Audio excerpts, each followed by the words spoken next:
run. I'm gonna get mine. Go to the ground if you can do the time. Tell me how you walk down. It's my race. Swing like a clown at your foot, bitch. Just the I'm mad down when I come down. I come down to work my beach. Put your penny out. Put your penny mad as hell. I'm out for myself. Who you wanna roll with? Who you wanna roll with? Let's think. Let's roll. Let's roll. Who you wanna roll with? Who you wanna roll with? Let's think. Let's roll. Let's roll.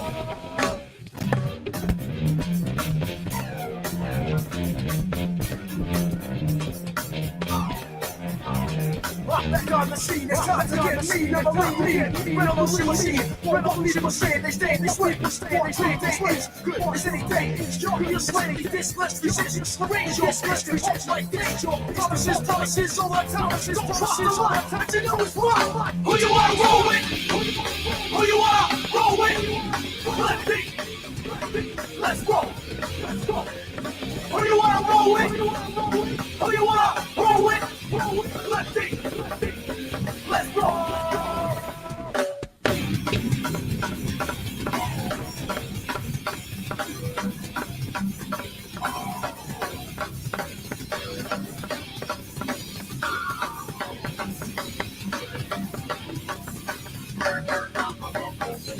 Who you wanna roll with? Who you wanna roll with? Let's think. Let's roll. Who you wanna roll with? Who you wanna roll with? Let's think. Let's roll. Trouble time. Next up is in your rear. Trouble time. Next up is in your rear. Trouble time. Next up is in your rear. Trouble time. Next up is in your rear.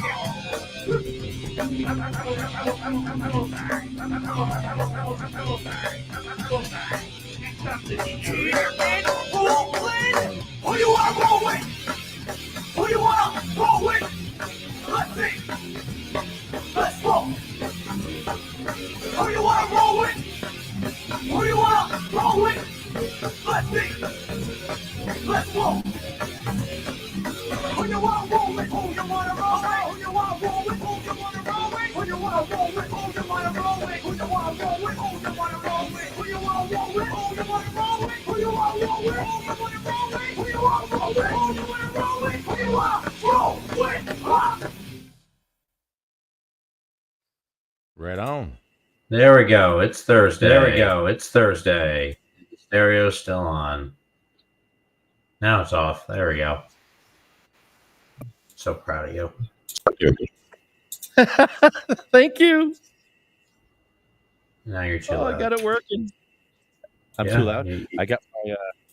I'm doing a strain review today at the lovely Tea House Dab Bar, and we're doing Smokos, a 2-pack hybrid of Animal Star cookies. And I'm taking this 2-pack, I'm putting it into a big fat blunt that's going to last me about an hour.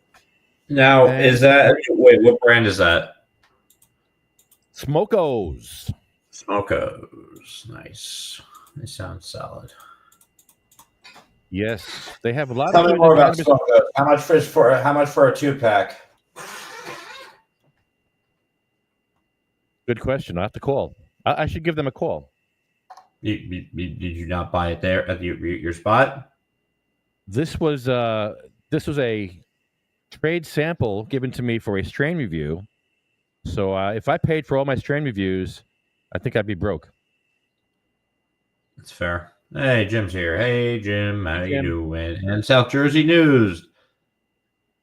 Yes. Was that? I guess it was Lefty. Hello, Marina. How you doing? Yeah, last night was insane. Sounds insane. The whole thing's on YouTube now. We'll play it later. But that was man, I tell you, that was what a setup. It sounds like it. It seems like Christo threw that guy under the bus. He stood him up. Christo stood him up, and he went there to face me and Mikey all by himself, and it was not pretty for him. It was very bad. And he's a bully. This guy Don's an online bully. He's been bullying us for years. He talks a lot of crap online. But then when you see him face, Yeah, then when you hold him to accountability, he's like, he likes negative attention, so we don't give it to him. But yeah, Jim, later on what's the we'll talk vibe about today? Trip Eisen's new record is dropped. It's a Face Without Fear. Their new record is coming out. It's actually out. You can pre-order it on, I guess that's tripeisen.com. And Ooh. it's banging. I'm going to have a sample of that soon. And we'll play that on the air. Very nice. And we'll probably get muted by Facebook. Oh no! I think what I'm going to share for you is far more likely to get us muted on Facebook than anything else. Oh, really? What do you got? Oh, you saw last night. You want to share it? You can share it. Yeah. Here, I'll give you the link. Hold on. You can just do it from there. Can't you share it from there? I don't know if I have control to do that. Let me see. Share screen. Window. Marina's doing great. How are you being positive? Positive. We on? Are you on it? All right, you just gotta allow the sharing to go through. There it is. Is it? There it is. Beautiful. Ooh, the infinity. All right, I'm gonna turn this down on my end, so it doesn't echo. Just so you know, in about an hour, we're going to have Leo Bridgewater on to talk about what he's got going on. Leo Bridgewater is a cannabis activist for many years. He's been at the State House. He got PTSD covered.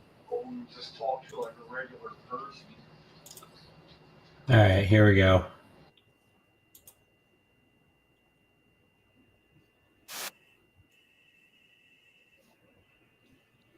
Sorry, I spoke it into my phone. I'm a little tired. Well, what else would you speak into?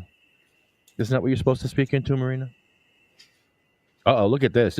It's Trump. It's Trump. I can't hear it. Wait, you can't hear it? No. What the Why? I'm just gonna give you the link. I don't know why I can't figure this out. I'm sending it to you.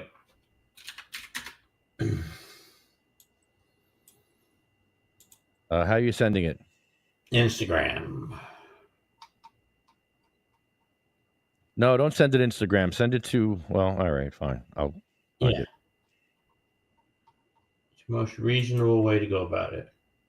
Let me roll this blunt up. Are you rolling a mix or? What's that? There you go. It's in your inbox. What am I smoking? I'm smoking this cart of First Class Funk I picked up the other day. Doesn't super stand out to me out of Timeless's strains. It's an interesting vibe, especially when you get a nice head hit out of it. But maybe I'm not noticing or aware. I don't know.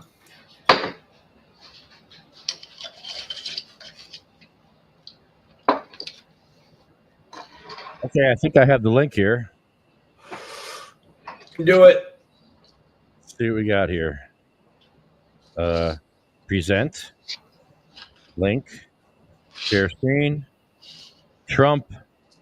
Share. Play.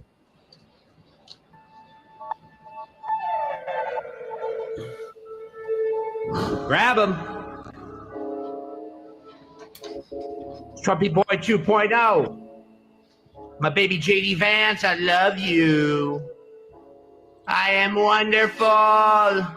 Terrifying, terrify. Make him hate, make him scoff. Say I will, say I won't. Mark it gone, mark it no. Everyone says a mill, mass panic, instill. What I do, talk to NASA's, let's go golf with a bunch of asses. Signal chat, not that nice. Said a thing I don't like, gonna push, take their mic. I took the lead, the Dodge Charge, not the truck. I'm at large.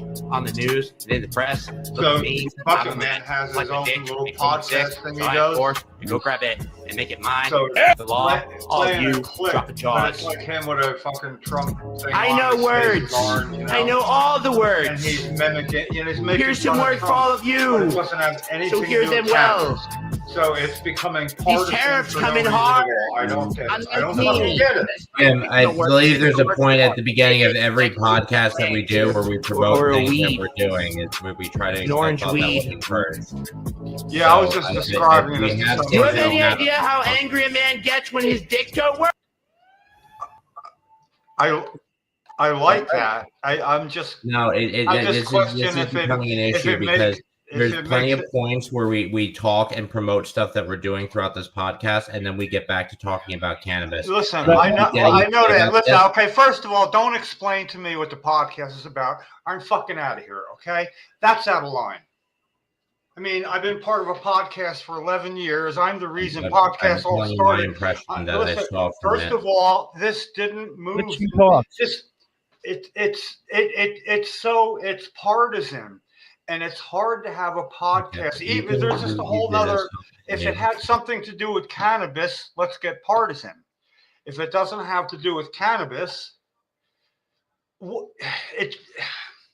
it's not right. I mean, I have to say, I was hoping it was about cannabis at least a little bit. I have a hard time making a point when somebody identifies me with something that's terribly partisan. It's happened before, and I got to watch out for that, especially here. I mean, it's happened. Trump has not done anything for cannabis. Nothing. Right. So if that was about cannabis, it would have been perfectly appropriate. It had nothing to do with it. It was making fun of a man who, there's a lot to make fun of, in my opinion, but I don't do it here. And I don't do it for a reason. And then, when I'm trying to do things and somebody I've actually been reaching, I had to kind of straighten it out on Facebook before I came here because, it's somebody that does support what I do, but had a problem with me including presidents when I showed a letter from 29 years ago that I wrote, just showing how I was on my game, where I not only provided my congressman with reason to talk to the Secretary of Health of Bill Clinton about this. And he's a Republican, but he did it because I presented him with a FDA approved study that was denied cannabis because the study wasn't good enough. And yet it was FDA approved. And he pointed that out. I mean, I had the approval number for him, and it was all ready. So that was about President Clinton, and I had to do that. But when I mentioned that it would be good for this administration to know about the pause in rescheduling, saying that marijuana isn't recognized as medicine, has no medical use. This is like stalled, and I know it's under everybody's radar, but that can't stop being an issue. So I thought, well, let me throw this out there. And a comment was, "Oh, sorry you made it about presidents, nice knowing you," or something like that. And, I had to point out that, when it involves a president and it's medical cannabis, fair game. As a matter of fact, it's advocacy 101. You involve the person who could. And with a man that's president right now doing things like he does, he actually is the kind of guy that would say, yeah, that should continue to process. Doubt he would. But then if he didn't, that makes him culpable, if you follow me. And I'm saying that if our president knows about this and does nothing about it, that makes him culpable. And every bad thing that happens downstream to any patient that needed, to have this Schedule I substance. So but I had to have that conversation, even being close to it, sounding like it myself, but I had a leg to stand on. I thought I handled it pretty good with him, and, it's just, I was so hopeful. I thought it would have at least one thing, and it didn't.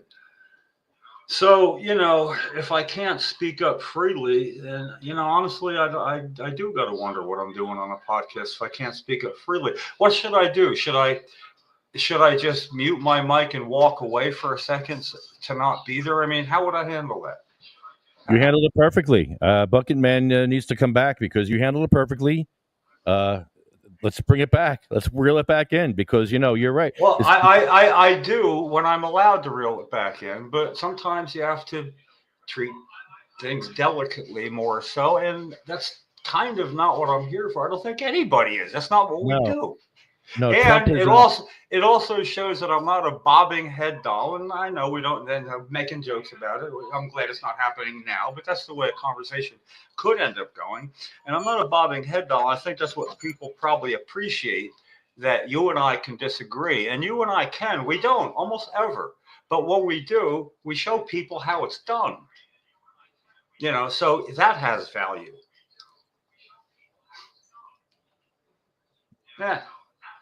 Yeah.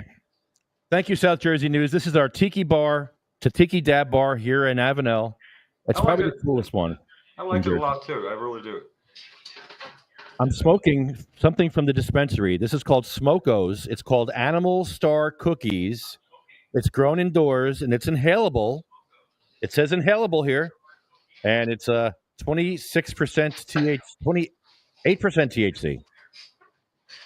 And I'm going to light this up now. It's got myrcene, limonene, transcarophyllene, humulene, pinene, A and B, linalool. Does it have a taste to it of any kind? Something you can taste. Yeah. Have you is this your first time having it? My first hit. Oh, nice. I like testimonials in progress. Strange. It's like the old days. If this was legal and it was back in the days of early TV, they do commercials live. Like on a Johnny Carson show, Ed McMahon would do live commercials. It was kind of fun. It's kind of what you're doing now. Any aftertaste? Oh, it's lovely. Lovely white ash. Lovely taste. Lovely foremouth. Lovely aftermouth. Very mouth roofy. Hey! Smokos. I love the Smokos. Come to Mad Hatter. The prices are insane. Should I do that? That's Fast Eddie. What was his name? Crazy Eddie. Crazy Eddie. I always called Pete. It seemed to me a lot of people named Eddie were like what I would call Fast Eddie, Crazy Eddie. It's just, I don't know what it was. It was a neighborhood I grew up in, maybe, and it just was a coincidence, but.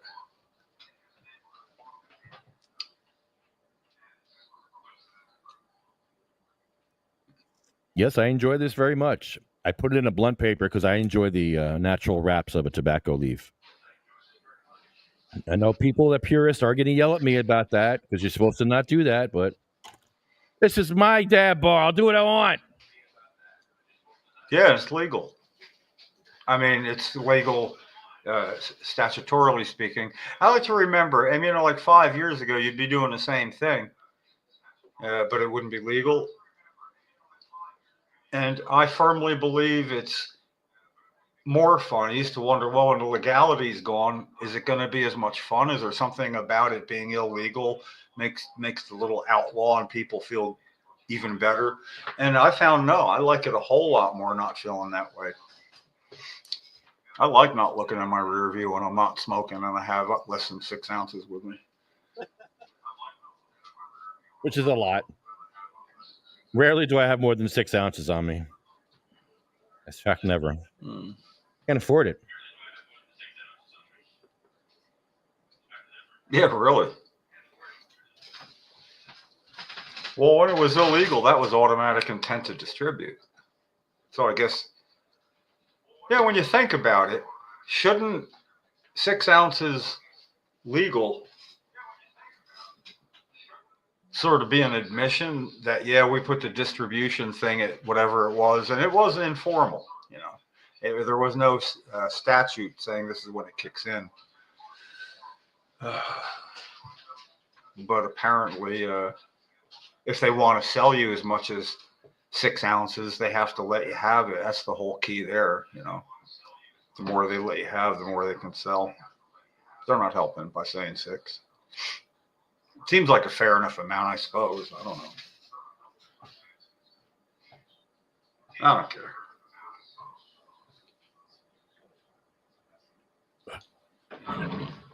So I was pretty amazed about the testing that was done on Jersey City cannabis. Jersey City street weed, $100 an ounce, tested just as good as any dispensary weed. Yeah, and you spent $100 to test it. Yeah, yes, I did.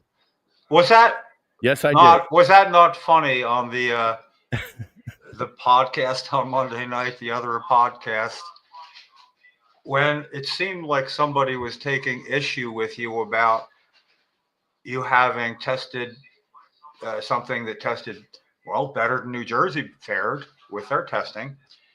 And it's what you liked and it's what you could get for 100.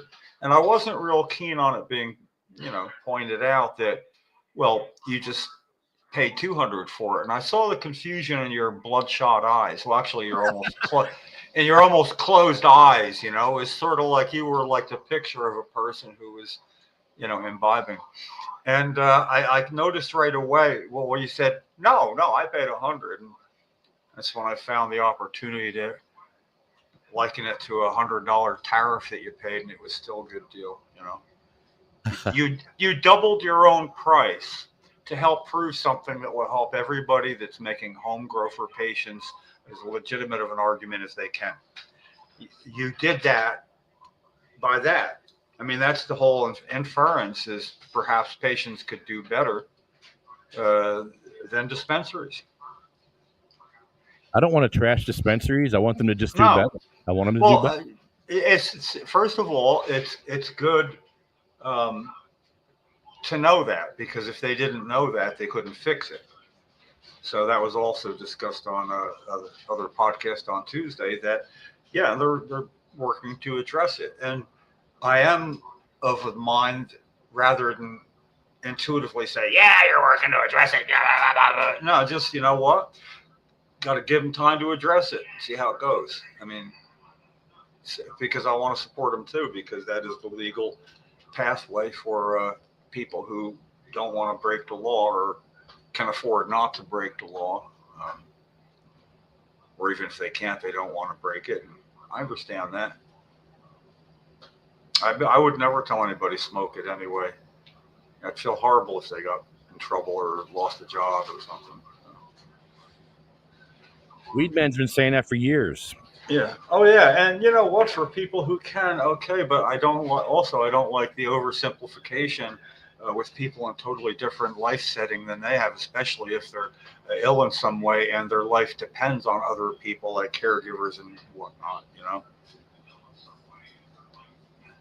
Yeah, it's a little different when you have someone with cancer that you're growing weed for. You don't want to be like, all over, all extra about it. Like Weedman, every year he posts about his weed garden in the joint. Yeah. That was after he got out of 450 some days in prison. Yeah. He's ready to go. He's ready for more. See, but that's my point. Some people would die in prison because they're not healthy, I mean, matter of fact, if you go to a jail, if you're taking methadone and successfully, and you go to jail in Ocean County, you can't take your methadone with you. And a guy that worked with me got picked up on a warrant or something, and it was something bullshit, but he couldn't take it in. And apparently the withdrawal was horrible. 3 weeks, nothing after being successful in methadone. And then when he got out, you got to be dirty to get methadone. You can't just re-up. That's the way it goes. So he got some, but he did what he used to do, and it was too much, and he's dead. And he's dead because his medicine couldn't follow him in there. So, I'm not saying I would ever be responsible for something like that, but if I did say, well, just smoke it anyway. And that's not because I'm getting old. I've always been that way. When he got out of jail, he was still in pain. He needed to do it. Oh yeah. Well, he was still in pain, but you can't just go, I want methadone, I'm in pain. You have to test dirty to get it. And when you're gone for 3 weeks, you got to retest. So basically, they test you. If there's no presence of an opiate in your system to the level that they would need to see, I had to do that for Carl one time. Take him to where he could get something to test dirty to get methadone long enough to not get in trouble while waiting to get his passport so he could go to Amsterdam and use Ibogaine. Quite the story. I mean, I understand you can't just walk in and say I'd like methadone, but that should, and the thing is, there was never any lawsuit against Ocean County for what ultimately led to Rob's death. I could feel worse, I mean, he had a 5-year-old daughter to bring his lunch with his mom, when he forgot it one day, and here, Daddy, and it was like 2 weeks later, she got no dad, or 3 weeks. It's just where he got in trouble. I'm not saying that he wasn't culpable in what happened himself. I mean, it could have stopped with him. But I would think they would encourage people being arrested who were on methadone to make sure they have it. I mean, they could give it to them in prison. Obviously, they wouldn't let you have it. They could let you administer it. Too many fights to have. I'm busy. That is a nice setup, though. Tiki bar. What else would make it look more tiki? You need some sort of lantern. Yeah, exactly. A small little light. Perfect. Yeah. You got an ashtray out there? Ashtrays, yeah, there it is. Ashtrays always look good. Well, they do. It's a signal.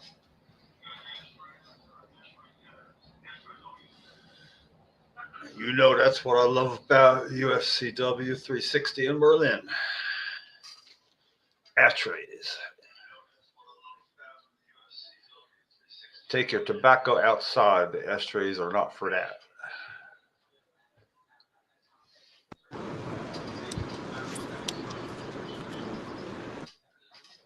Hold on, I'm trying to get the link here for Leo. Oh, God. Okay. Wonder what he's got going on these days. Yeah, he's a busy guy. Yeah, he is. He's always been. But that's one of the few activist advocate stories that I, witnessed at a podcast of ours, when he happened by what we were doing and ended up having something to say. Just, oh, you're a veteran? Yeah. And he never stopped. He never looked back. I tell you, his old days, man. I'd go back. He was at a condo in Trenton.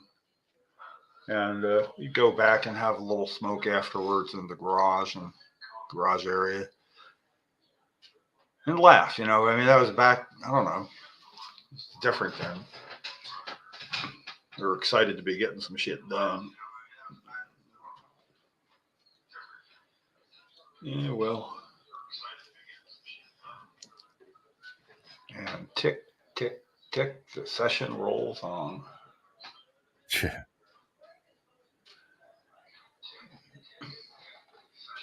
Well, I'm going to put up Susan's email trail with her senator who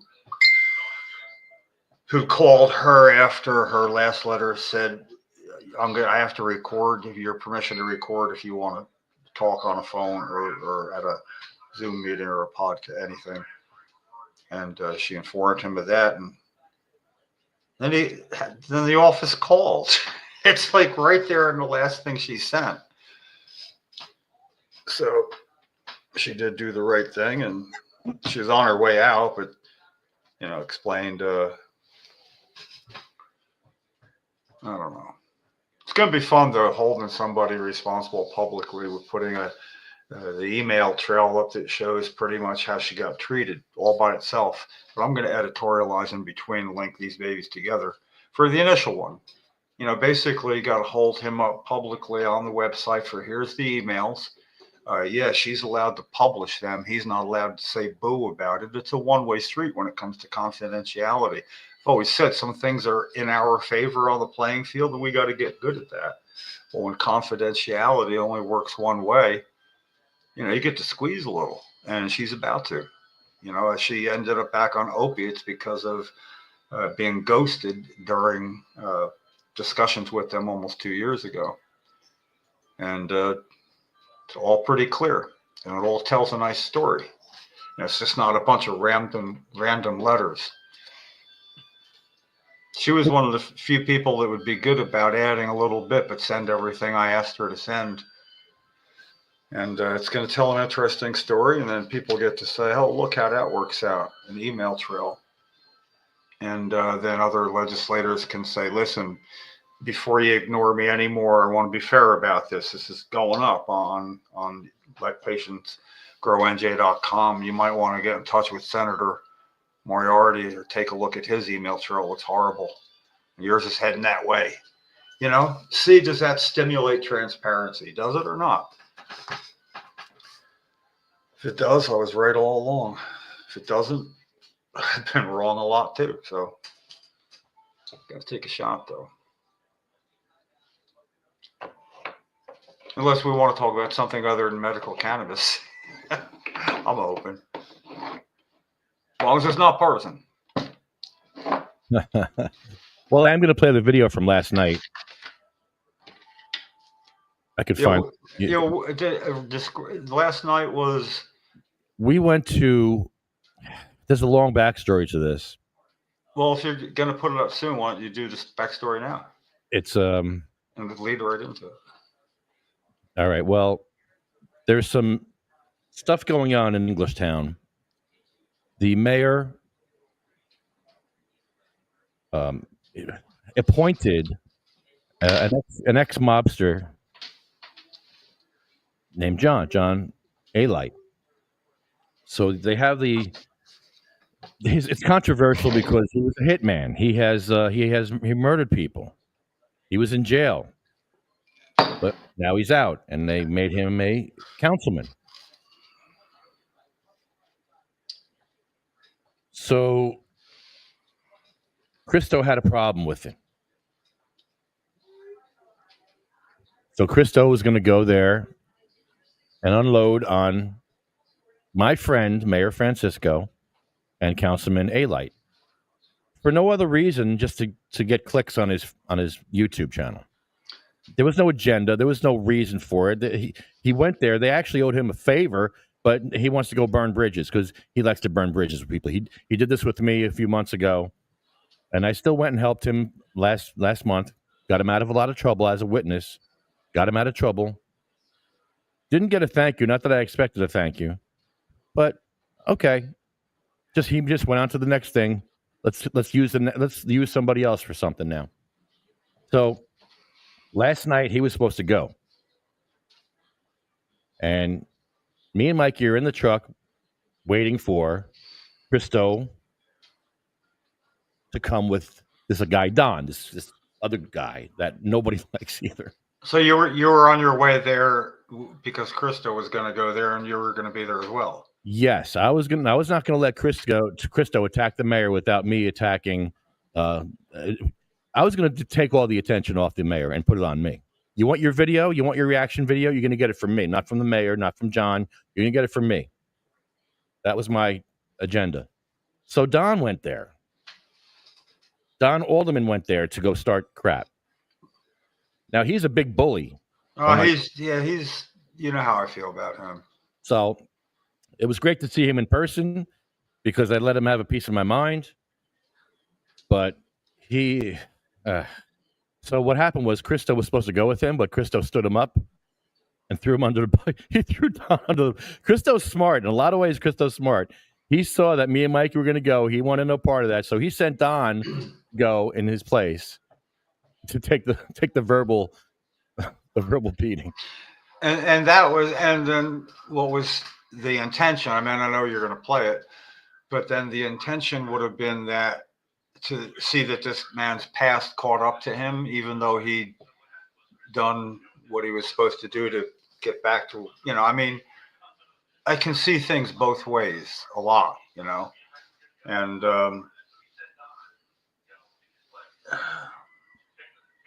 I just don't see the game.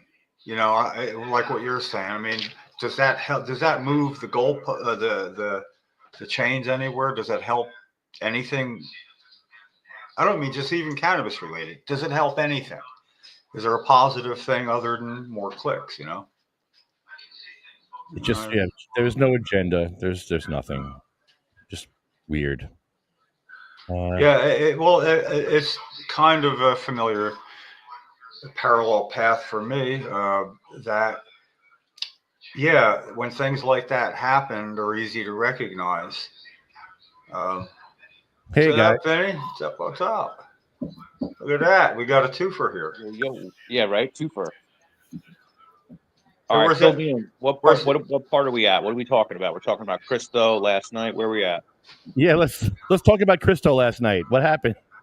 Yeah, so Cristo did a whole blow up, attacked the hell out of me, told me I was untrustworthy, all this shit. I wasn't in it. I wasn't invested for Cristo for political purposes or to have a parallel alignment with being a government critic. I was in it as a friend for him. I valued the friendship that I had with him, and I'm speaking about it in a past tense because it now is a past tense. I was nothing but honest to this kid, good friend, always doing things for him. And I always said to myself, if I treat him in a way that other people, that he claims everybody else, if I treat him in a way that's different than he claims everyone else treats him, he'll never do that to me. Always in the back of my head, I said, will that day come? So all of a sudden, he wants to go attack John A-Light.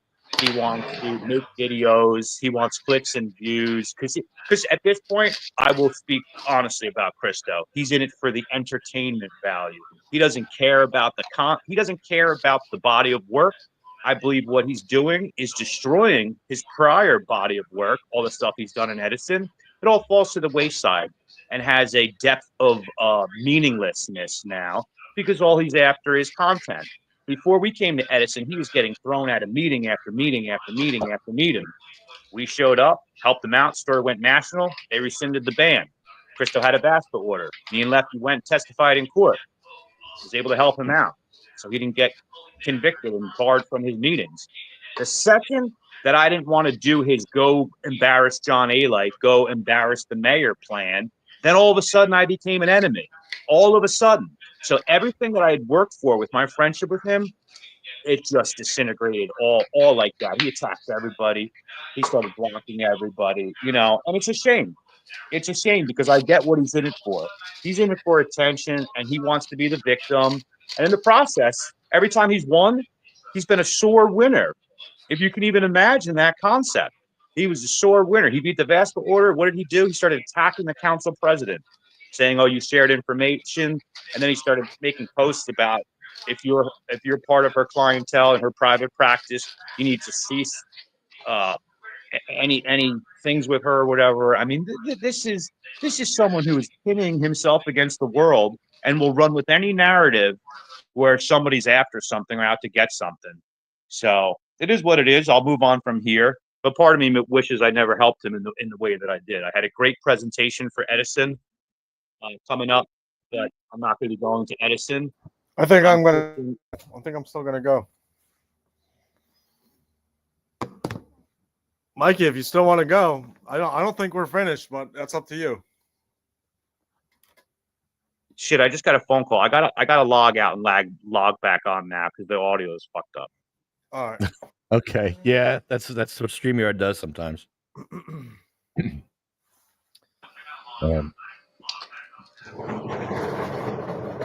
Jim, I had to mute you in case you were trying to talk. I had to mute you. There's a lot of background noise. I'm sorry. Oh, hold on. There's Bong Julio. All right, let me show you guys actually what I had planned for next. Well, next I was gonna say, Lefty, we can still go if you want. We can. Still go. We just don't make it about Christo. Well, Still go win.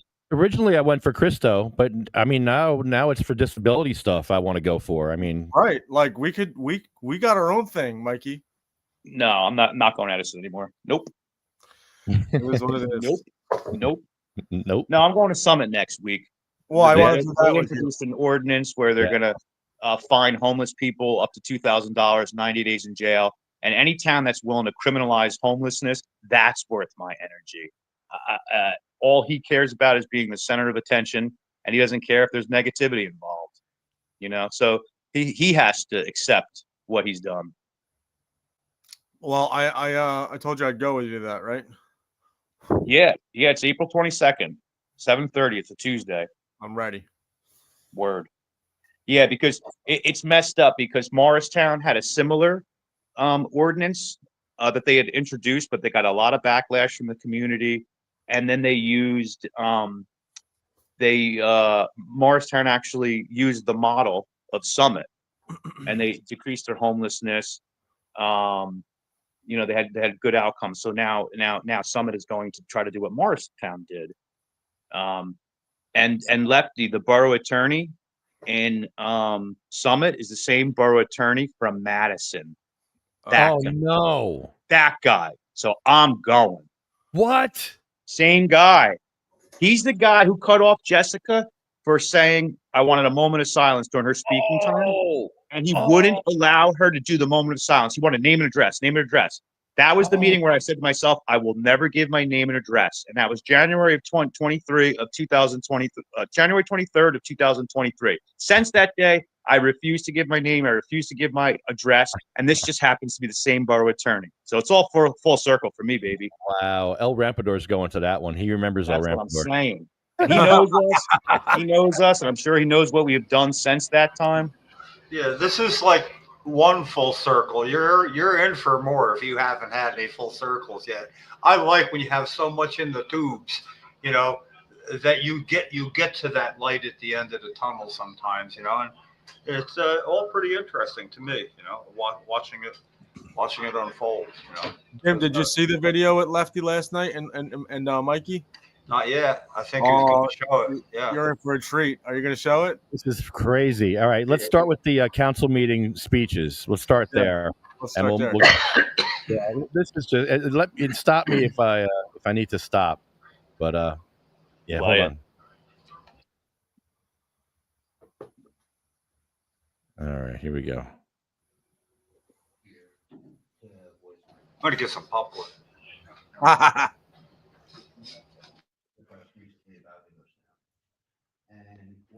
Turn it up. That's it. The two worst things on earth are murderers and rats. And I think having a councilman be appointed, no disrespect, it's just what you did are the two things that are the Disrespect at all. It's actually very low. It's not the way it should. It's hard to hear. And, I'm sorry. You want me to try, Lefty? In your life, and believe me, I really do feel bad about that. But as far as being appointed, Yeah, you would have to do it because I have no control over that volume. You All right, guys are mixed in with it. Let me try here. Share screen. Volume is low, but you can always raise it on your end. I can't because you're all mixed in with it.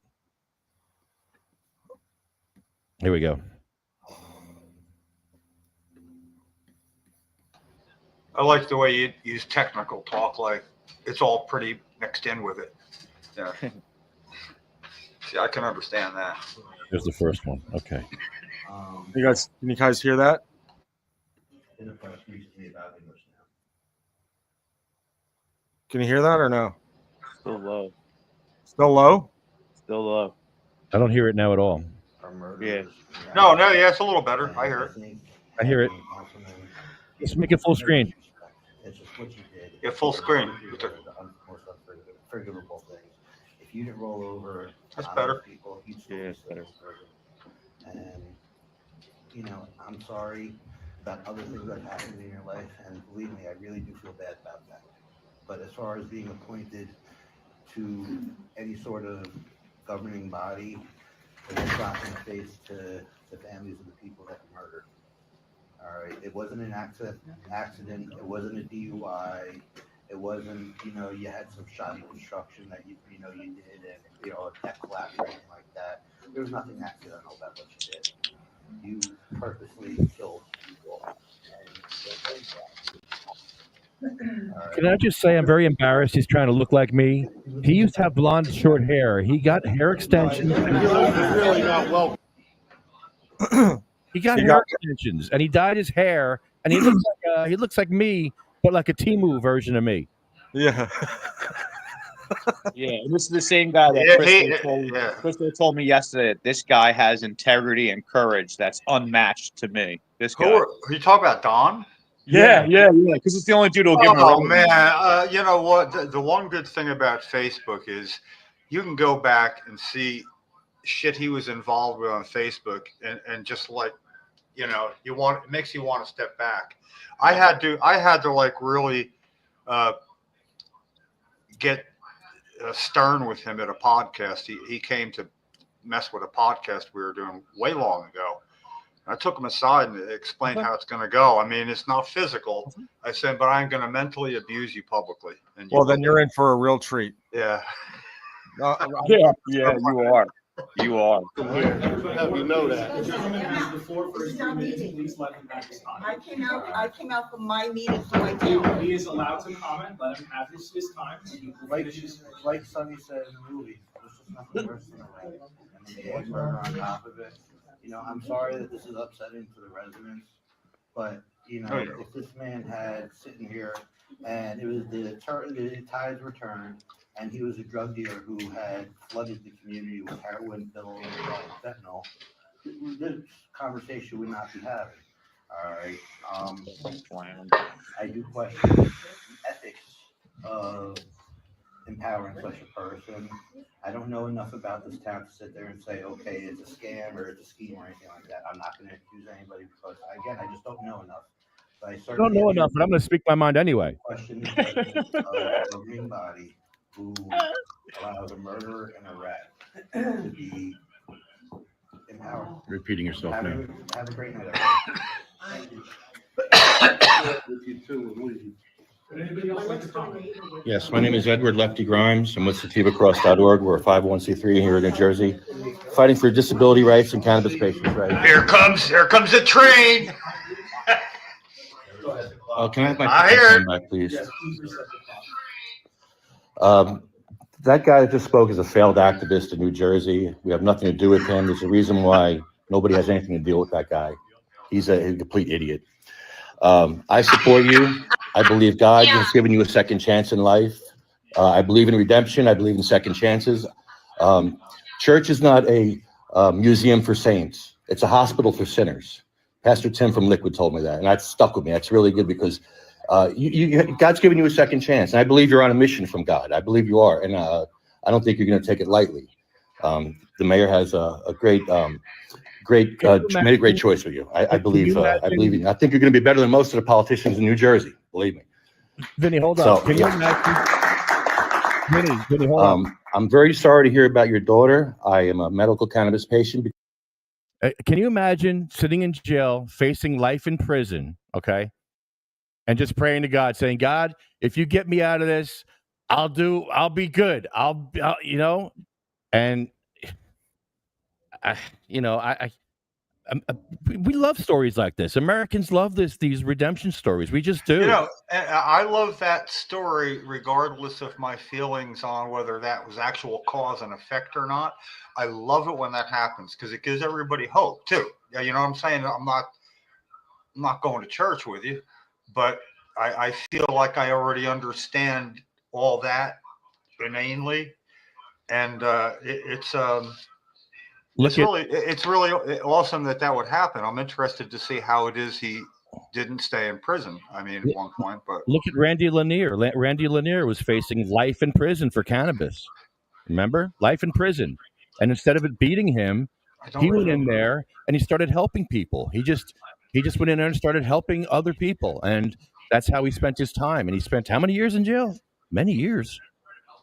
I don't know. He's out now, and he's got a new lease on life, and he's the nicest person you'll ever see, and he's doing everything he wants to do in life now because he got a second chance. He's a good dude. Yeah, he's great. Sorry, Vinny, go ahead, man. No, actually, I needed a second because sometimes when you get on a roll, it's hard to keep up with your roll. You know what I mean? I want to chew the food a little more before swallowing it. You know what I'm saying? You the parking lot roll. Yeah. To catch up to speed. I was on opiates for 10 years. I feel like Go ahead. I'm sorry. Artificial disc, L4, L5. I have a fusion, L5S1. I have a 2-level cervical. I was on opiates for 10 years, and it took me 10 months to get off those opiates that the doctors gave me. The roxicodone was 90 milligrams every 3 hours. If you know about roxicodone, that's a lot. 90 milligrams of roxy every 3 hours is an amazing amount. So they were trying to kill me. So to get off that amount, it took me 4 times. I was in the fetal position 3 times. I failed. The 4th time, I was able to get through it by using cannabis and alternative treatments. When I had this 2-level cervical fusion, I was afraid. It was a couple of years ago. I was afraid that they were going to put me back on opiates. But by the grace of God, I did not take any opiates for this 2-level cervical. I had cannabis oils, suppositories, edibles, and that got me through this surgery. I was amazed. I didn't think that it would get me through it, but it did. So when people tell you cannabis cannot replace opiates, it absolutely can. It's a cure for opiate addiction in New Jersey. So I support you. I think more people should support you. There's a lot of fake Christians out there, and I don't think he's here tonight. So I'm glad he's not here, because there was another guy. Who was the other guy? Christo. I just had to hear you say it. That's all. I was waiting for Christo to come here and give you a hard. Say it again. He stood him up. He stood up. He stood him up. I think that was on purpose, right? Yes, he's very smart. Christo's very smart in a lot of ways. Yeah, you could be smart and be like that. They are not mutually exclusive. I just don't know. He made a giant mistake. He's made some comments about people in our inner circle not doing things detrimental that could get us into some serious trouble. And wait till you see what Don winds up saying out in the parking lot. Opens up an entire door that Christo don't want to ever have anyone hear. But guess what? That's your buddy who you brought out. Well, now, I definitely need popcorn now. Oh, yeah. I mean, I'm like, no, you're not going to give him a hard time because you claim to be a Christian, but you don't believe in second chances. No, then you're a fake Christian. You have to give people second chances. Christians give drugs to their girlfriends. Hey, this is my time. This is his time. We gave you your time. This is his time to use. So we do a podcast, and we end our podcast like this. It's written in this is written in World War I. They went with songs to the battle. They were young, straight of limb, true of eye, steady and aglow. They were staunch to the end against odds uncounted. They fell with their faces to the foe. They shall grow not old, as we that are left grow old. Age shall not weary them, nor the years them. At the going down of the sun, and in the morning, we will remember them.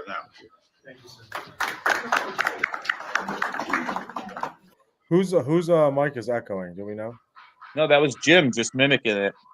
Oh yeah, I know.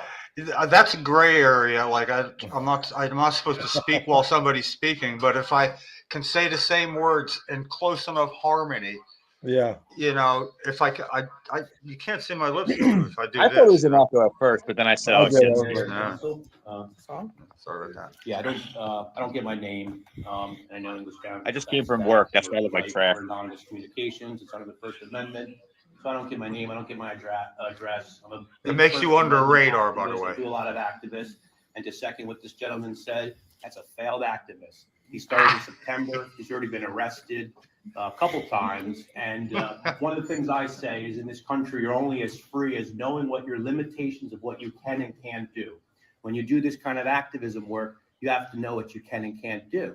And if you cross the line, it winds up being harmful for the other activists. who walk the line and do it appropriately and respect the law and expect respect in return for knowing what the law is. Now, I'm sure some of you know me. I've been here before. John, thank you for that treat. That was nice. We have a problem with things. And that's John Cohen I'm talking to, not A-Light. Yeah, he was buttering us up with food. Nice. He was smart. Good I respect you.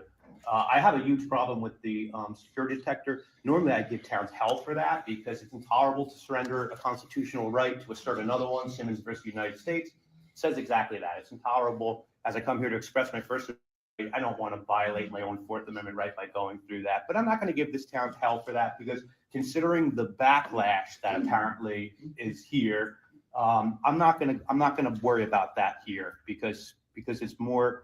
It's fine. It's fine. I want to say congratulations, John. Congratulations to the other new council members. I wish everybody the best here in English Town. And I mean, I guess that's kind of about it or whatever. I was going to talk to you, John. I was going to kind of give you a little bit of stuff with, you know why I'm here. John Cohen. But I'm not going to, after what he did, that was just very disgusting and a little shameful. And I do believe in redemption. I do believe in second chances. Everybody has needed a second chance once or twice, you know? So I'm a little kind of just switch my whole gears up, maybe do a 180. So whatever, maybe I'll come back next time and I'll address the things that I wanted to address. But for right now, I just want to say that failed activists makes it harder for the rest of us, which makes it harder for everybody in a whole. So I guess that's kind of about it. I don't really have anything more to say. That is good. It does taste good. You buttered me up by doing that. You did. No, you did. And once the cop told me out there that he watches my videos, I said to hell with that. Yum. When you're nice to people, it gets you a long way. It really does. You know, when after meetings, when I speak to members, they come up, we have conversation. Those are, you know, I expect them. I kind of expect that from you guys as public officials, whether I live in this town or I don't. You know, the things that public speakers come up and say, these people, everybody gets determined how much of public interest is valued in the comments. Thank you. All right. And then we have our other one. Now it gets good. It really good. Like really. Yeah, now it just really increases. Goes off the rails, actually. Oh, yeah, it does. You want to say anything before I start it? No. Yeah, I want to say that the reason why the metal detector thing all of a sudden didn't become, I didn't want to give it a problem was because the cop finally, when I was giving him like shit about it, like, listen, like, do you understand about rights and that he took an oath, this and that? Once I started asking him if he swore to take an oath, he goes, no, well, you know, I watch your videos. And when he said that, I was immediately like, word, you took the time on your personal life because you care enough about the issues. You win. You get an A+. And I walked away. I said, forget it. Awesome. I'm good at that. All right, ready? Nice when somebody gets it right, yeah. Security checkpoint. I think it's beyond unreasonable. I understand that. He's allowed to. Just ignore him.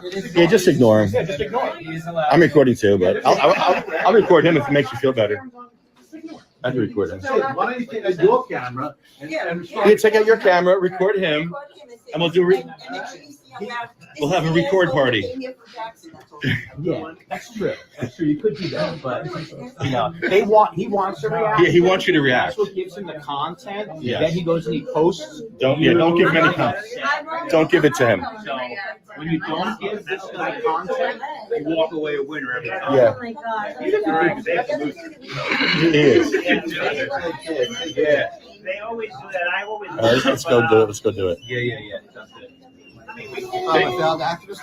They felt very nervous. You made them nervous. What do you mean now? No, yeah, you always felt activist. Hold up, Danny. Hold up, right there. Hold up. He says, so I'm a failed activist now. And Mikey says, you're always a failed activist. You've always been a failed activist. What do you mean now? What do you mean now? Wow, that was his first line. So I'm a failed activist, huh? Well, yeah. arrested, Don. I was illegally arrested. My lawyer just filed a federal lawsuit for a 1983 deprivation of civil rights lawsuit, right? Because of I was arrested illegally. When you get arrested, it's because you don't understand how to follow laws. You don't know how to read signs. You think you have the right to go wherever you want, film wherever you want.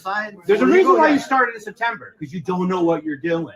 You have no You've been idea. doing this for a couple of months. You're just a little bitch. So now I can do it for months and I'm a bitch? Yeah. You're sitting here. You're riding around. You're not just a failed Dope activist. Fiend. You're a failed person. I'm a failed person. Yeah, Okay. everything about you is Yes, like Mr. Dope Fiend who still gets his opioids and sells them to people, and this clown who goes around here. Do you realize, because you cause more damage to medical marijuana patients than you? We cause more damage to medical cannabis patients than anyone else because you and your bong Holio suit. Lefty, he would have followed us around all night. I mean, it's very telling. You know what I mean? He would have followed us around for hours. What else are you doing? Oh man, insane. Were you one of them? Then I'm glad. If you're one of them, I'm glad. I love how he's never tried to talk shit. I know. Talk He's shit to such this a guy. loser, bro. I talked to shit to this This guy. guy's a every time I loser. see He's a him. loser. What are you talking about? You came to my house and you were sitting there. Like, Yeah. And what did Christo do? And what did Christo do? He humiliated made you his bitch. Yeah, He made you his his bitch. bitch for 3 hours. And you're back for more. 3 hours. And you're back for more. He gave Like a you bitch. He told Like you a little exactly. bitch. You're back for more. When we left, you told me I was welcome back whenever we want. You're back for more like a little bitch. Because you're bored. You're bored. You have no life. What is it, your You wheelchair have only no fits you when life. You need the sympathy. You have no You have life. no idea what my life is. You have no life. Okay, yeah. Sit there, That's why you you're got your here. little- That's why you're here, got your begging little Christo medical- for some attention. Begging Getting some Christo for anything. attention from Christo. I told you. Oh my. You don't know my life. Oh my. You don't know my life. Oh God! Look at this total bottom. Oh! Wow! You don't know me. Loser. If you ever read the comments on his video, Yeah, he's a failed activist and a loser. A loser. You're assaulting him. Now you're going to assault people as they're leaving, really? Don't be assaulting. You should push charges against him. Press a charge against him. I got it on camera. Police report at least.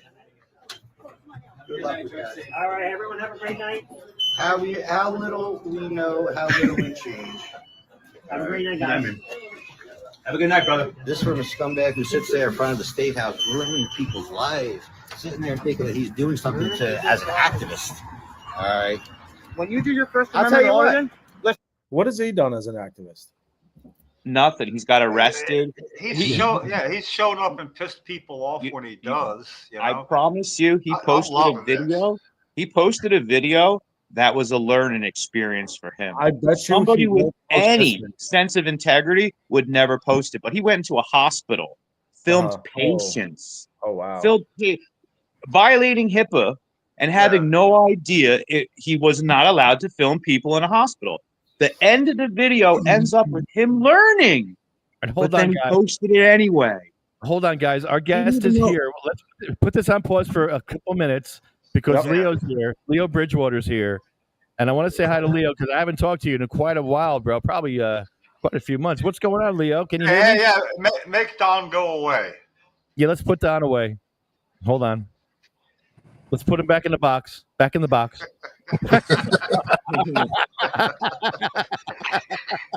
Yeah, his own shine box. Yeah.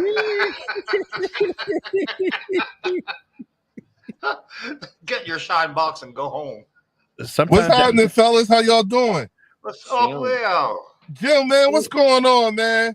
Been too long, bro. It's been too long. Man, I miss you, bro. So good to see you. I wish I could Yeah. give you a hug. I was Too lucky. just explaining how we crossed paths, and you remember how much we used to laugh in your garage, your thing there. Yep. You would Yep. just get high after a podcast, and Yep. I would have more than once. I'd have tears rolling down my eyes, man. Yeah. You know? Yeah. Hey, but here you are. I had you pegged right even back then. Hey, you know what, man? I often got to tell when I talk to people, you know, you do realize I credit you and Lefty and you know, with being the source code for Leo Bridgewater. You know what I'm saying? You know, you guys are the ones who really set me on my path. So everything that you see, and I tell people, like, everything you see, all this that you know coming out of me and everything like that, trust me when I tell you, I learn. You know what I'm saying? You learn quick. You learn quick though too. Yeah, you know. Yeah, Jim. I tell people. You learned while you were speaking the first time at the State House. It was sort of like from when you started talking. You were a natural. You know. You just like morphed into having more to say than people who'd been saying more things a lot longer than you. But it was good, and it was you could just see people react. Maybe you saw that and. Damn, man. You know? Well, you know what? I remember you said, I remember you were excited and you said to me, you was like, Leo, we can show you how to use this voice, how to use that veteran status. We could show you everything. And here's the thing. The crazy part was that it was both you and Lefty who snatched me up. And that was the very first time that I had ever done any public speaking outside of the military. That was my first time actually, you know, using my voice and learning how to use my voice. I want to add one thing before you get going, though, too, because I saw it not that long ago. One of the earlier podcasts, the first one that you were at, maybe, but when Governor Christie, all of a sudden the guy in the brown suit showed up. Here comes the governor. You know, we always had that minute warning. Yeah, And you were sitting facing away from where at the Capitol, the steps there to the left as you walk up. So he was walking up behind you to go in. And then it was that historic moment when you're kind of like, what's going on? You know, like, you know, that's pretty cool. But he didn't stop. And that's when Lefty invoked it, just like we always do. He goes, you know, you're ignoring a veteran, Governor. You're just ignoring walking right by a veteran. You know, like that.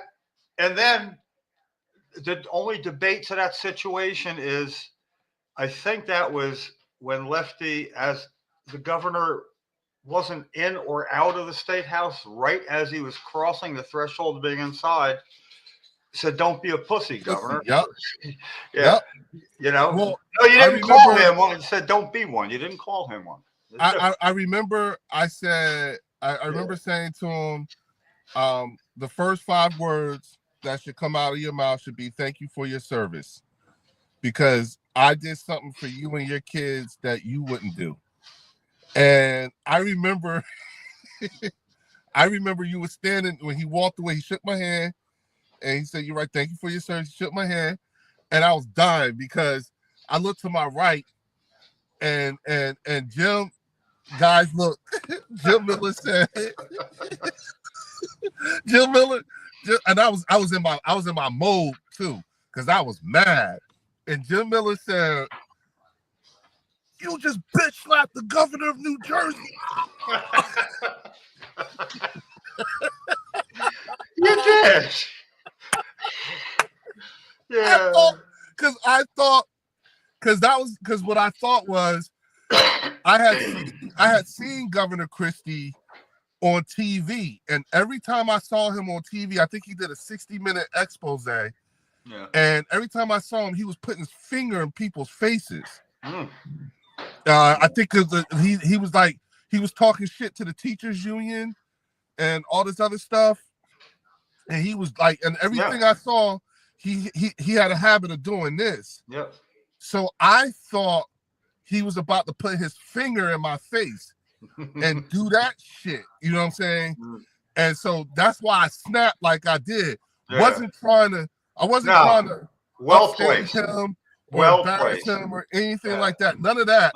I really thought he was about to put his finger in my face, and I didn't want to be another one of those people that he did that to. No, that worked out smooth as silk, man. I got to tell you. But I always got one addendum when we talk about the governor, like a former governor like this. He could have avoided us by going in the side door. Oh, yeah.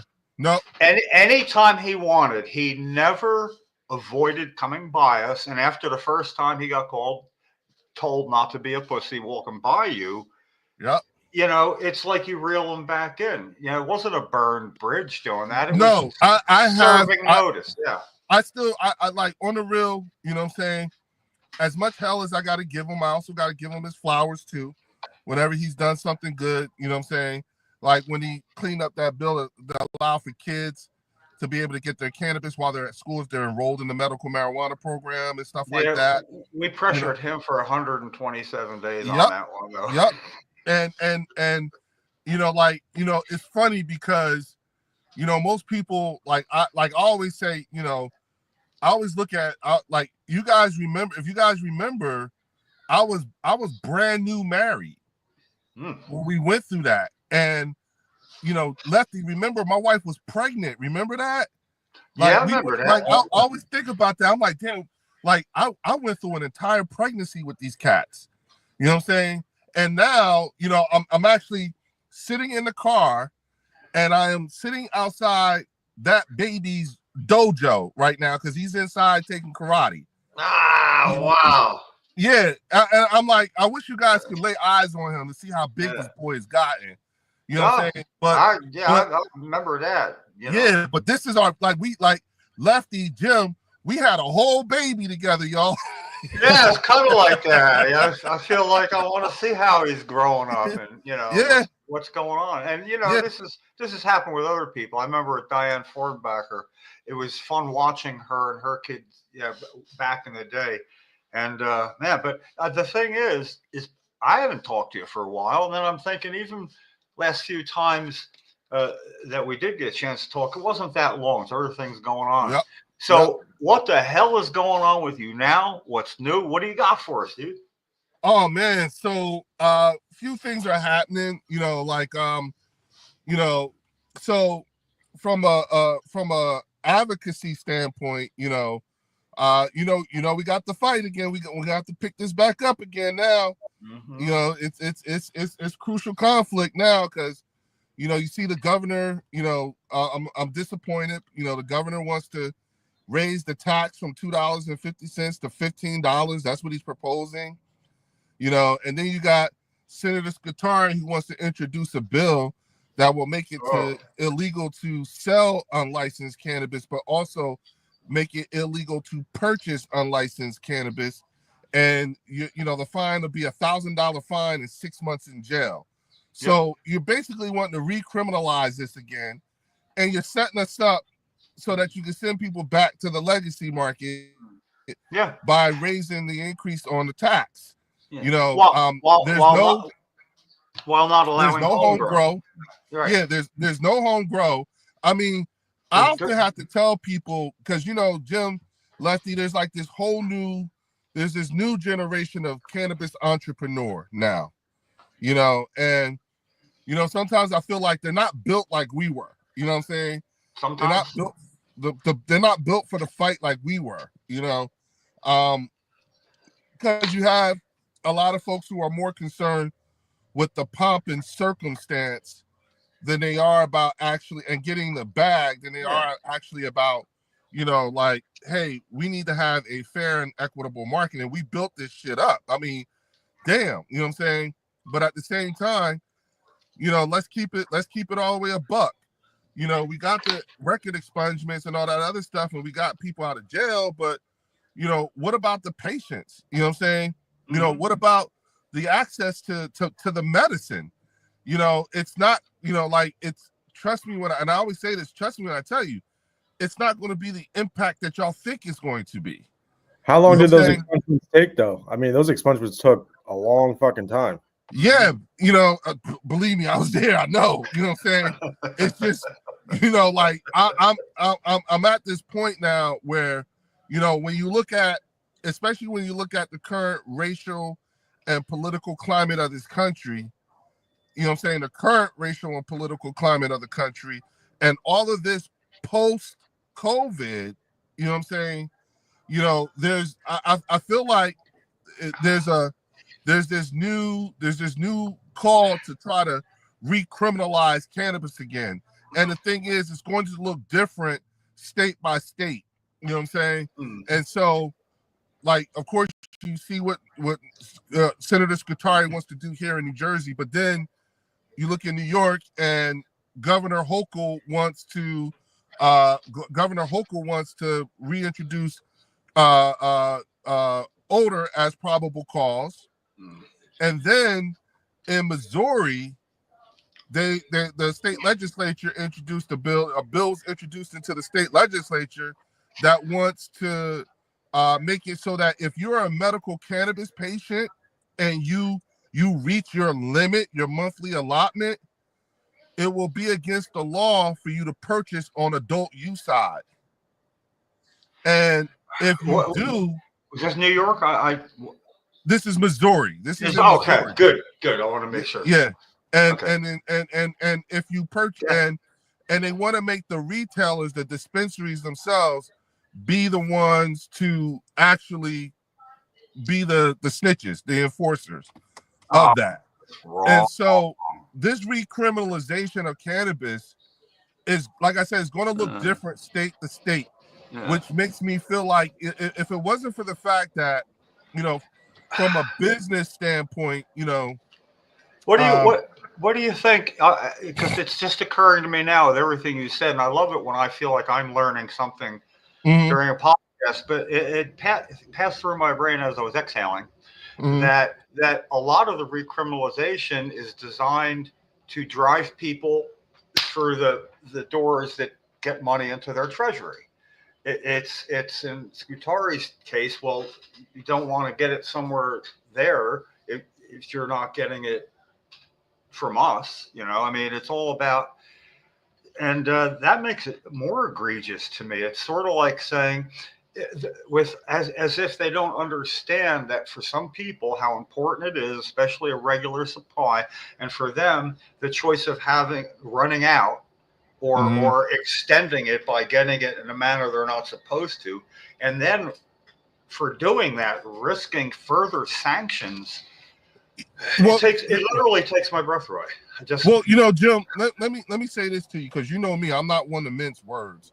And I like to, I like to, speak directly. You know what I'm saying? I'm comfortable with being uncomfortable. But remember when I said, looking at the current racial and political climate of the country, remember DEI, okay?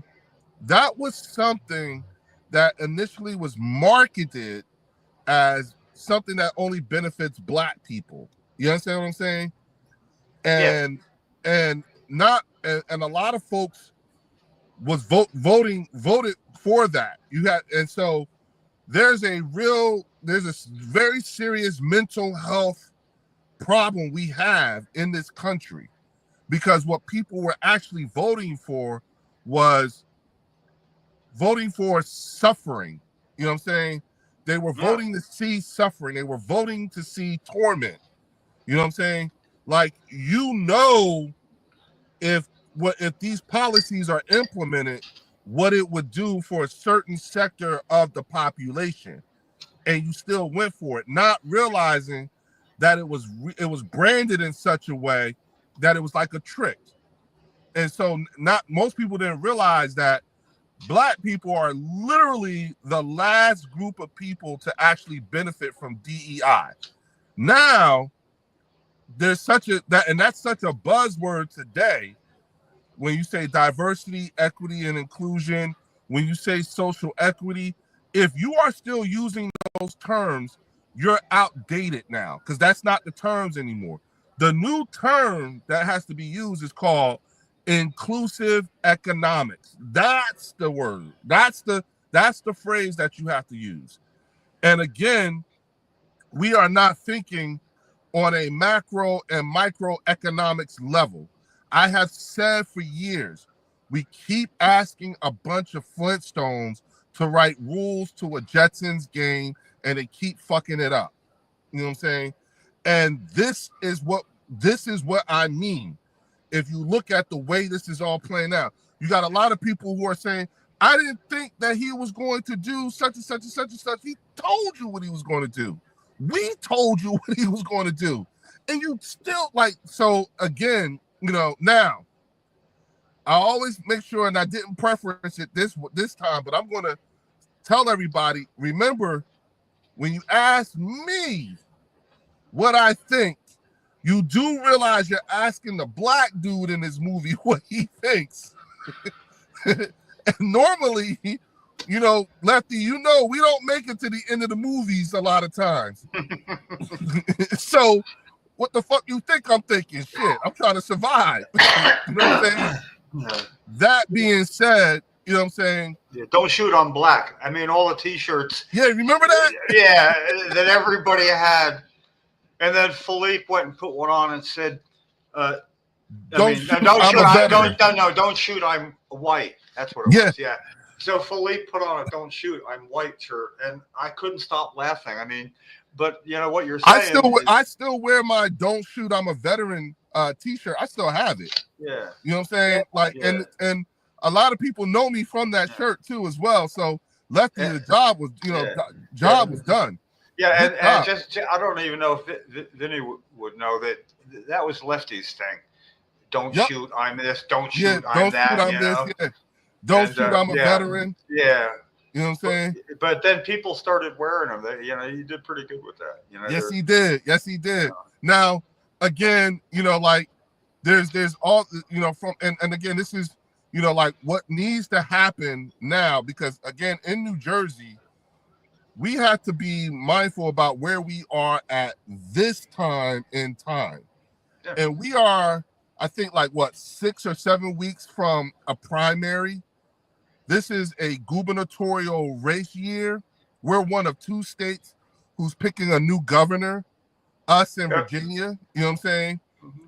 And when you look at everything that is happening, what now needs to happen, because, you know, you have a lot of people who are just like, oh, things were better when it was legacy, and I'm legacy this, and I'm for the legacy, and I'm like, yeah, but this time they revamped the way they doing. They going after your customers now. That's who they targeting. You know what I'm saying? Like, they're literally targeting, and if you get caught with this, it's $1,000 fine and 6 months in jail. If you get caught buying this, not just selling it, but if you get caught buying. So the whole legacy part of it all now, you know, because again, it's hurting. Lefty, what we did was we interrupted a very serious flow of cash. We fucked up $145 million a year. Okay? That's what New Jersey was spending prosecuting low-level, non-violent, minor possession of cannabis. Jim, we talk about this all the time. We went with 25,000 arrests a year. 80% of those arrests were people who look like me. Yeah. You know what I'm saying? Yeah. Then when you look at the use of force amongst police officers in New Jersey, 81% of that was people who look like me. Yeah. So when you talk about these crazy ass new bills and the way they're trying to do it, understand what community that's going to play out on first, because we now have the numbers that show us that the intentional targeting and tormenting people and communities of color is actually a thing in New Jersey. Yeah. Just like in New Jersey, cops kill themselves a lot here. And now we are leading the nation in homelessness. So again, you know, like, if we're going to have this conversation, fine, let's have this conversation. But all of us are going to have to get naked up in this motherfucker for real. Yeah. Well, you know, it's like the statistics compared with people of color and people who look like me. We're always, it was like standardly 6 to 1 against the grain, you know, which is like way big. But then when things started, you know, DEI, that's why people assume, well, that has to do with this. No, it has to do with a lot more than that. Yeah. But that was why it would have been assumed to be that way. And let me ask another thing, because you know, everything that has to do with home grow, especially for patients, rests with a hearing being had this in its 5th year of being blocked by Senate leadership, by the Senate president. It's been through 4 years. We're in the 5th year of the conversation being blocked. Mm-hmm. And when we come to realize, as I'm sure you already do, is really patients are getting caught in this big Senate president net that wants adult use not to have that conversation now. And his go-to thing was till the program's up and running. We want to get the program off the ground first, see where we are, and then we can begin to discuss that. So he's put that off like that, you know. Yes, but I think that Governor Murphy want his slice of the pie. It's $15 more per ounce where it was $2.50. Okay, if you look back in the original plans, that was what was used, and I'll find it. I know where to find it. That there wasn't going to be a big tax. How much is it going to cost the tax when it comes out? So what New Jersey marketed it as, it's going to cost almost nothing, $2.50. You know. No, it was actually was it even nothing? No. Remember, like so. This is how it actually originally. This was actually what Governor Murphy is asking for. What he's proposing was actually what he proposed at first. The difference was this was a fight between him and Senator Sweeney, and Senator Sweeney, as a fuck you to him, made it the state sales tax rate, which is 6.25. Yeah, right. The whole thing about the way they I would say marketed it was that they didn't want to charge too much in the beginning because they wanted the industry to get off the ground. So they would charge almost nothing at first. And as it gets off the ground, okay, the prices are going to come down. So the prices, when they come down, that's when the 15% or 15 more would be added. And it didn't stop there. It was going to happen, I think, 3 times in increments. And this would have been the first one. But doesn't that mean that our governor's saying, I want 15%? I think the program's off the ground enough for me to ask for that. Now, if that's the insinuation, then the program's also off the ground enough to talk about home grow. According to Senate President Scutari saying, I want it up and running. That's one of those things. It's so vague. What does up and running mean? Everything's many up and running. Everything's meant to be vague, but I say up and running is what the governor's saying it is. So we could make a case for Governor Murphy being our validation that the program's up and running enough to talk about home grow for adults. Well, here's what's interesting is that we gotta remember we're talking about a particular time in time from back then, and the thought process was, one, we did not know that 4 years after adult use legalization and rolling out the industry, we didn't know that still like less than 40% of the state is still closed to it. You know what I'm saying? We all said that the legislation gave municipalities a dangerous amount of power because they didn't know what they were doing. You know what I'm saying? Then on top of that, we also we just broke $1 billion. Like we broke $1 billion last year. Okay, so again, and that was with only less than half of the state open. So what we ended up doing was we ended up creating a unofficial cap on licenses based off of the municipalities. And then with the slow rollout of the rules and whatnot, towns were slow to adopt the rules. A lot of towns said they didn't know what they didn't know what the rules were going to be. A lot of things, and mind you, they asked the Cannabis Regulatory Commission to build a plane, fly it at the same time with one arm tied behind their back and a patch over their eye. And then they still did it. And then while they were doing all this, they just said, oh yeah, by the way, here go hemp. This is yours too.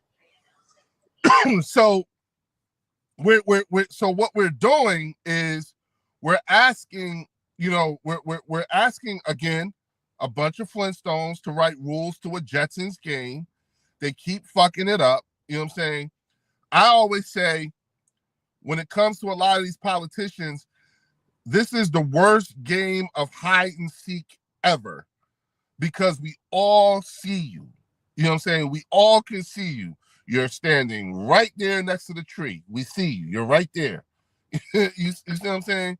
And the thing is that what's dangerous, in my opinion, again, looking at the proposed budget, from the governor's office, is that this go around, we are on our own even more so than we were before, because, you look at who gets money out of that budget. You know what I'm saying? I think the ACLU gets some money. I think there's some institutions in Newark that get some money. I think that there's a lot of, like, they did their due diligence to quiet the dissenting voices. On top of the fact that, because I even said this, to a reporter to give some sort of a idea just how bad I thought things were. I said, if you really want to know how bad it is, here's how you know it's really bad. Now I miss Ron Rice. Now I'm missing Ron Rice. You know what I'm saying? Now I'm missing, because if he was still here, a lot of this shit they would not be trying. I just posted about him a couple of days ago, came across the picture and realized when I was under my skin that we had a sales tax, and the Division of Taxation voted that they wanted the bill to pass that got rid of it. That I was instrumental in making sure that Wikipedia said New Jersey does not tax medicine except medical cannabis, all that. And then when I went and had the old-fashioned sign here petition, I went to, well, you were there. I went there as a Black Caucus meeting or something. And, I was gonna say. And Ron Rice was the first one. The first signature on my petition. Yeah, so I remember. Yeah, I had that picture of me. I just put it up a couple of days ago, and I was thinking what you said. I miss him. Yeah, and then what always bothered me more than anything, and I like to bother the people if it bothers me, is finally when we realized how wrong that was and got rid of it. We didn't just rescind it; we phased it out. Which meant patients, when they ran out of money, if they spent 6% on tax and they ran out of money and ran out of medicine, New Jersey got 6% of their medicine by taxing. They got 6%. And what it left there was a day and a half, I figured it out to be. A day and a half of pain, because New Jersey needed that $6 more than a patient. So to phase it out, and it was Lefty videoing me when Joe Vitelli came walking under the tent that was in front of all the stuff next door, and I asked him about that, and he said, "No, it's gonna stay in full." This was just before Jake's Law, and I was like laughing, but I was like, "You gotta be kidding me! Are you kidding?" He's the head, but he's now our biggest ally in getting this thing passed right now. His co-sponsorship, and you know what? Like, interestingly enough. You know what I'm saying? Interestingly enough, I was just sitting here and I was thinking, I was like, wait a minute. I think, if I'm not mistaken, I think Tank would have been like, what, 14, 13?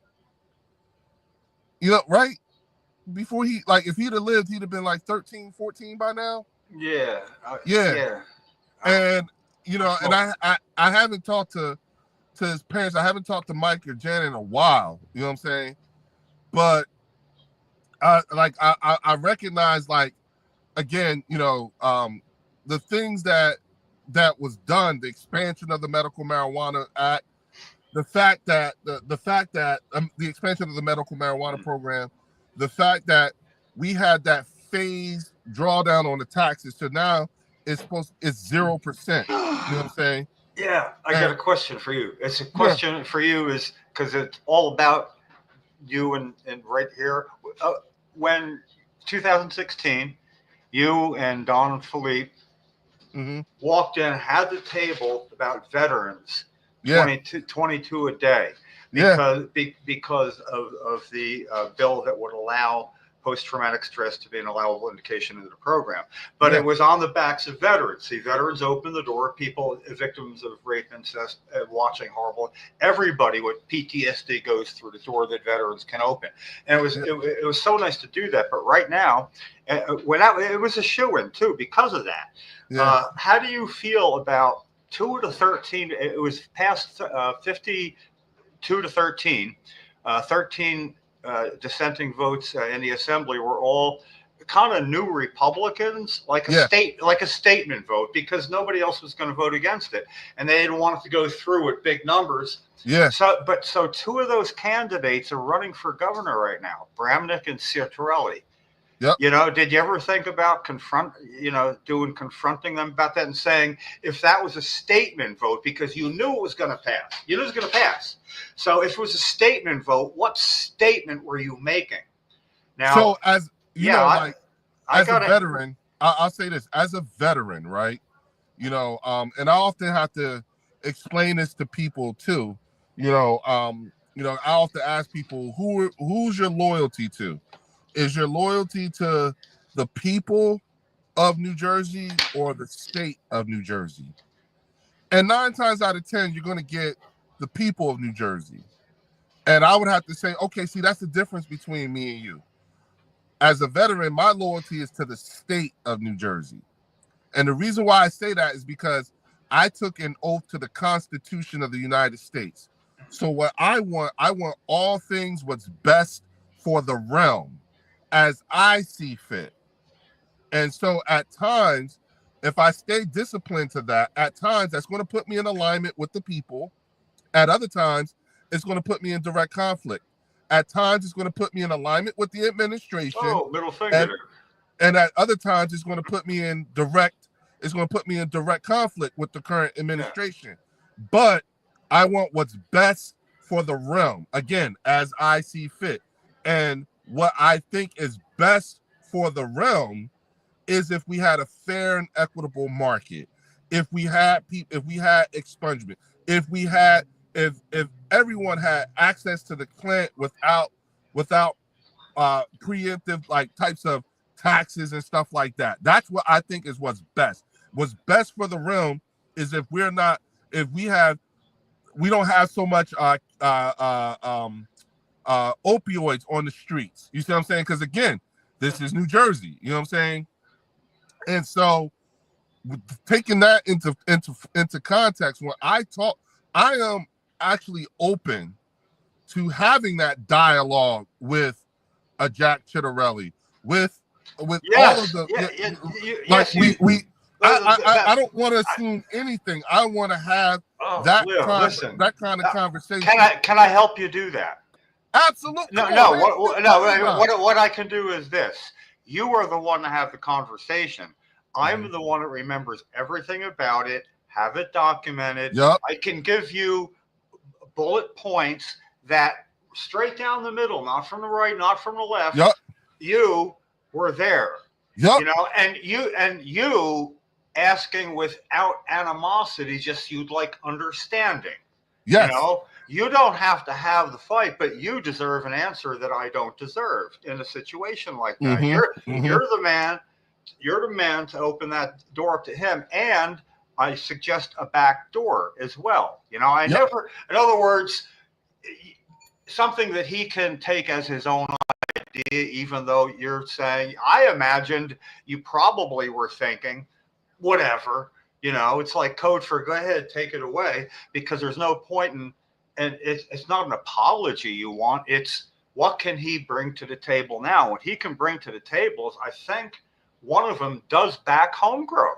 So say that. So basically, to bring that out into the open and make that more of a discussion for all the candidates, if 1 or 2 start talking about it, like everybody, I'm for it. Okay, that's never been an elongated discussion with anybody.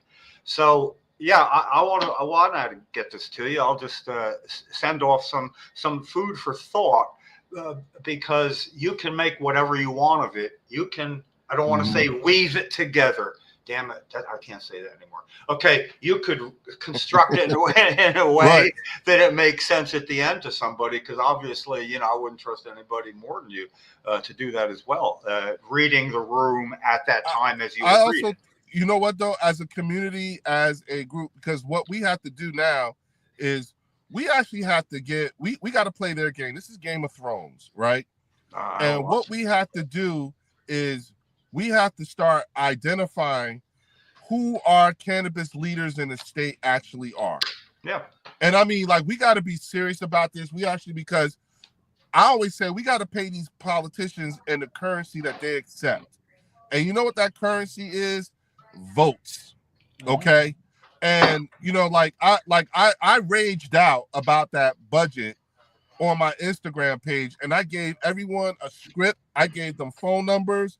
I told them what to say. I told them why, because I had to tell. I told my pastor about a month during. Matter of fact, it was Ash Wednesday, and I told my pastor, I said, we have to go beyond telling people call your local politician. No, you got to do more than that. You got to give them a phone number. You got to tell them exactly what to say. You know what I'm saying? And you got to tell them why they're doing it. You know, because there are things that have to happen by law. All that just making blanketed statements don't work no more. You know what I'm saying?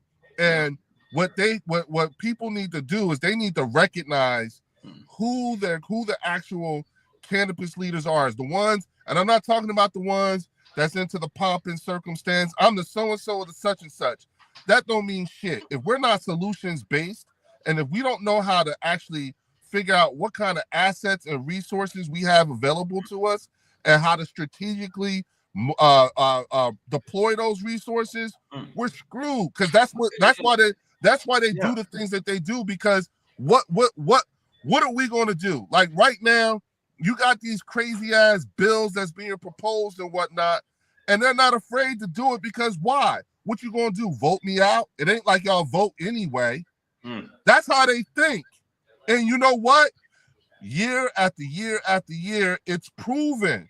And then you have so many people, particularly within the cannabis community, who are so disenfranchised that they don't even do their most basic of civic responsibilities, which is voting.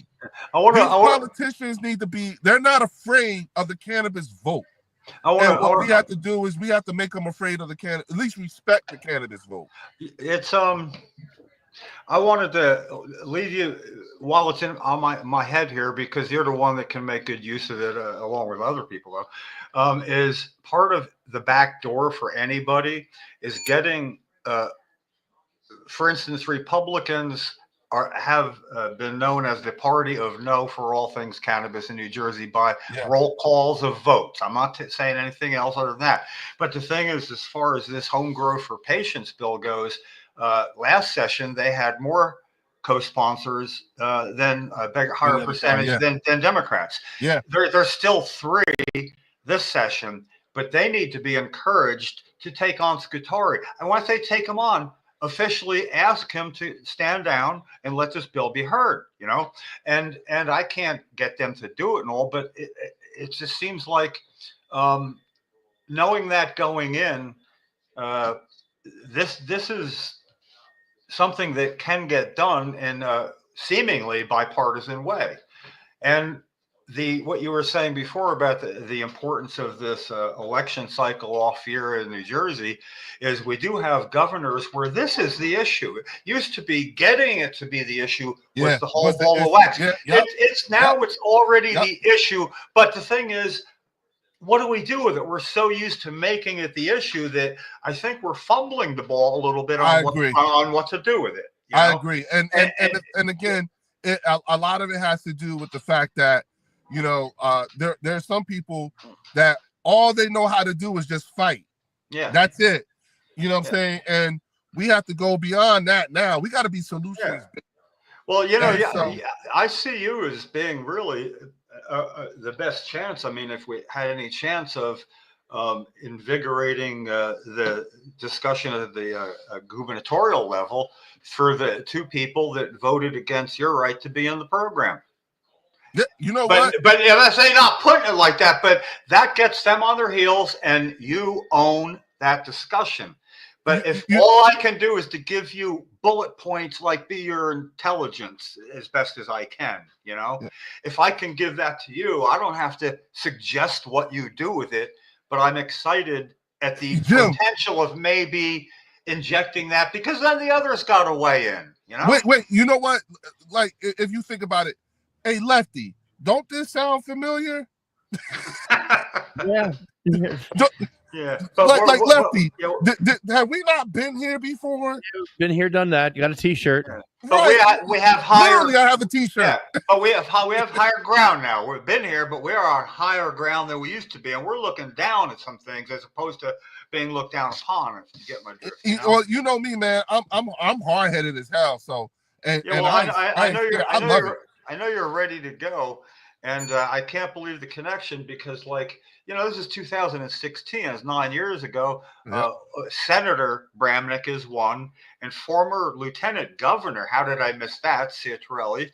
And we have nothing to gain except them kind of kissing your butt a little bit to take some of whatever you say to them as their own idea to go forth with it, That's why I said we have to be, at this point, man, the evolution is us being more solutions based. Go to Facebook, not now, but go to Facebook, look at my page. I don't post a whole lot of things.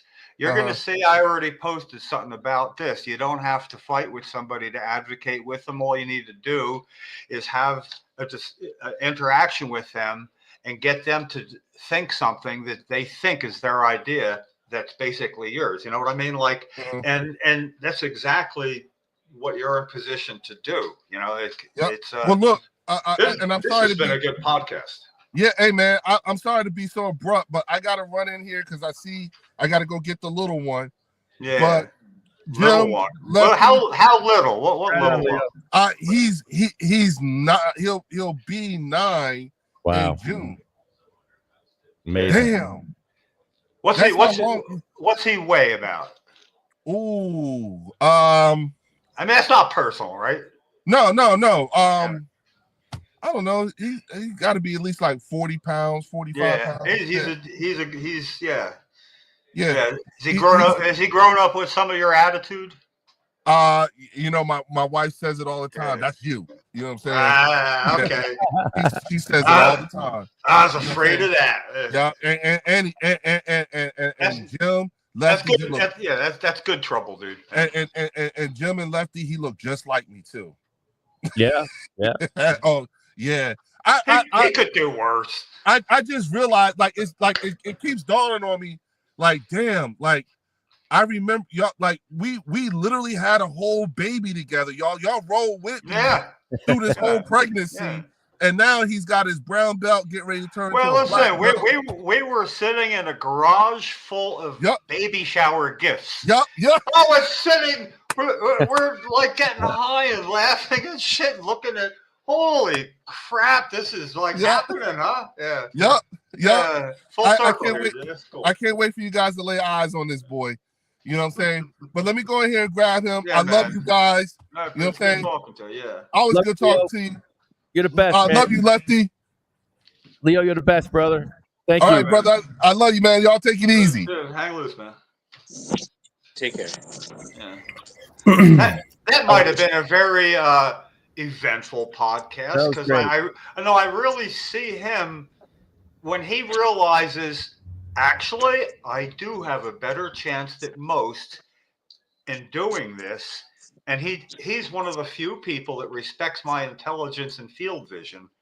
And it's almost like something just happened. I mean, I'm feeling really good about it, I realize I smoked a whole one by myself, so I don't know about the source of it. Feeling it, no cause and effect again, But I'm feeling, and the reason I make an issue about it here is this is recorded, and I make a note, and then at future time I can say, "See, I told you," because he does get it. He was saying things that I've already posted independently of my own headspace, and I don't post things just out of nowhere myself a whole lot.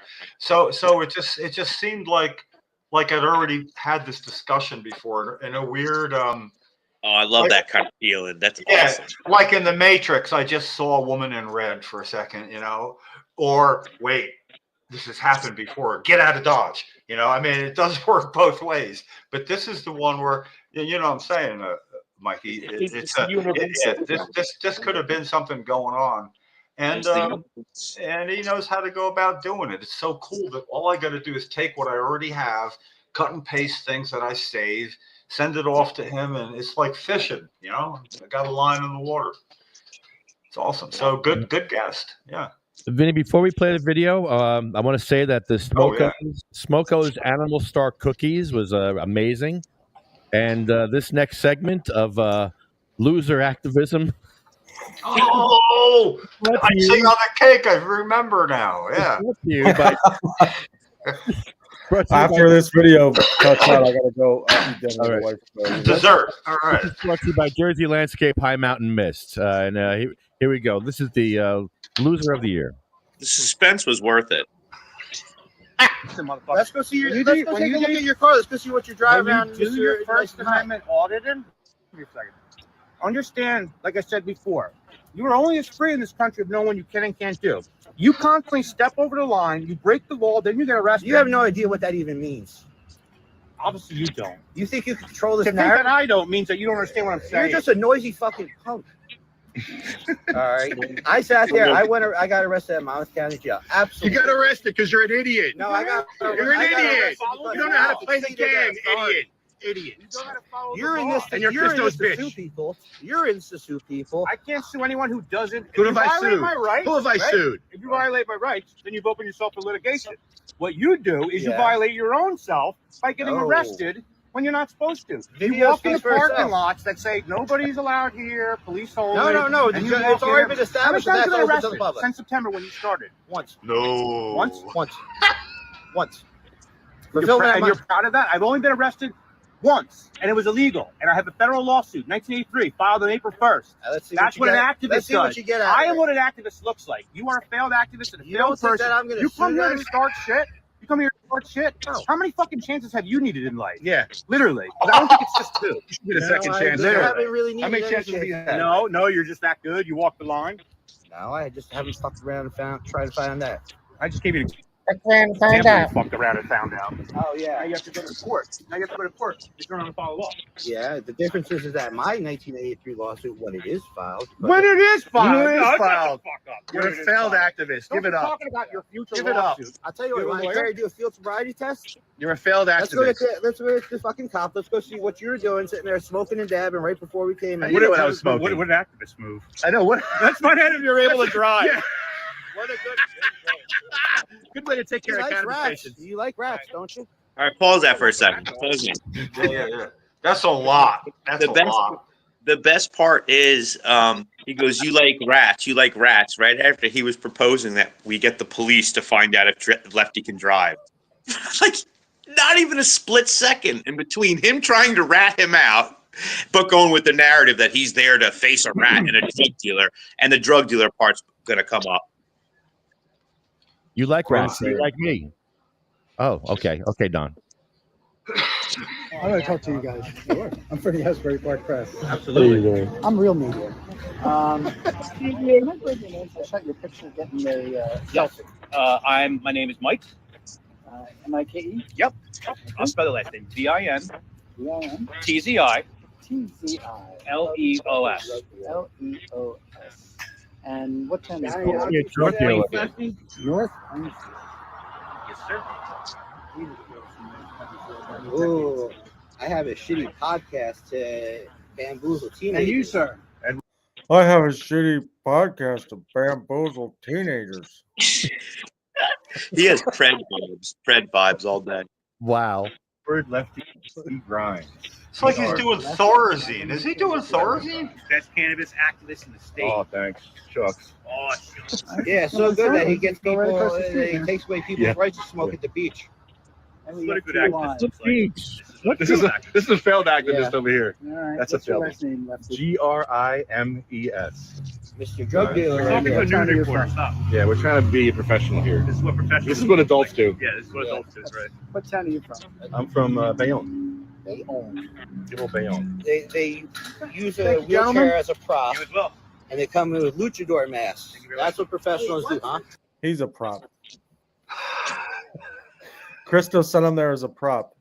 Yeah, I'm glad you paused it there for a minute because it is worth just taking in for a second, digesting for a second. What actually is happening right now? Yeah, it's a lot to digest, really. Oh. Sometimes commercials can be good, when there's a lot going on in between. I agree. There's an art to when you break for commercial. Yep. Yeah, well, that was pretty good, But it's always like he's trying not to have a personality on purpose or something. It's like an early stage robot posing as a person. I'm just going to get. Well, what about you? But the one I really liked was back when I forget whatever he actually seems to listen. I suppose because he needs to have a retort. But whatever was said, he went, "Oh no!" Like no, and it was like really a keeper. If you wanted to isolate 1 minute, it was so telling what's not going on in there. There's a few of those moments, and I'm not against on him, whatever. But I honestly think it's just because he's heavily intoxicated. Yeah. Now, when we talk about burning bridges or not, this is like burning bridges and draining around it, and putting in bungee sticks or something. I mean, it's making it so nobody could ever build a bridge there again. And, what? Okay, I don't know. It's not a strong suit, and I'm not proud of it. But I always need somebody like that in my life. I mean, otherwise somebody else gets it when they don't deserve it. Lefty, real fast. I'm sorry. First time in a long time that I didn't feel bad about anything. Sometimes, you feel bad about like maybe when you say something you wish you didn't or whatever. He deserved everything that happened. Yeah, you weren't over the edge. You did it actually in good fun in a way. Yes. Lefty. Yeah. Are you able to play from here? Because my wife's calling me in for dinner, and okay. And if I don't go. Well, honestly, if he couldn't, we can do this anytime. Lefty, don't let it drift off into the abyss where you can't just still do it. I mean, I watch programs on once a week and stuff too. I don't if I can't cram it in with a binge watch. Lefty has to finish it. We're at the 6-minute 30 mark. Yeah. Okay, yeah, I got it from here. All right. I'm gonna just stop my camera. Hopefully, when I'm done eating, I can hop back in. Yeah. All right, but thanks for getting us this far, Vinny. Appreciate it. Yeah, man. You man. Hopefully, I'll be back if you're still on. I don't know. If you are, we'll be laughing. Oh, enjoy dinner, man. Wow. This is nuts. All right, here we go. It is. This is like almost being together after a joint. I mean, I feel the connection beyond the actual event. I need that. Hold on. We've done a lot of work in Edison lately. I don't know if you heard Edison story went national with the flag. The flag ban? We were at the core of all that. Yeah. Yeah. We're basically We're basically like a lot of time. Yeah. Yeah. It's part time now because it's just a meeting once in a while here and there. I call it part time work. Yeah. All right, very good. Thank you, sir. All right, thank you, Appreciate it, gentlemen. man. You have a good night, brother. You too. Hey, failed activist. Hey, you're still here. You're. I know. He thinks he's important with the camera. Could you stop? Could you stop that for a second? Hold on. Stop. You can stop it for a second. This is a failed activist. I don't want to forget it, but what you just did was right out of Tombstone.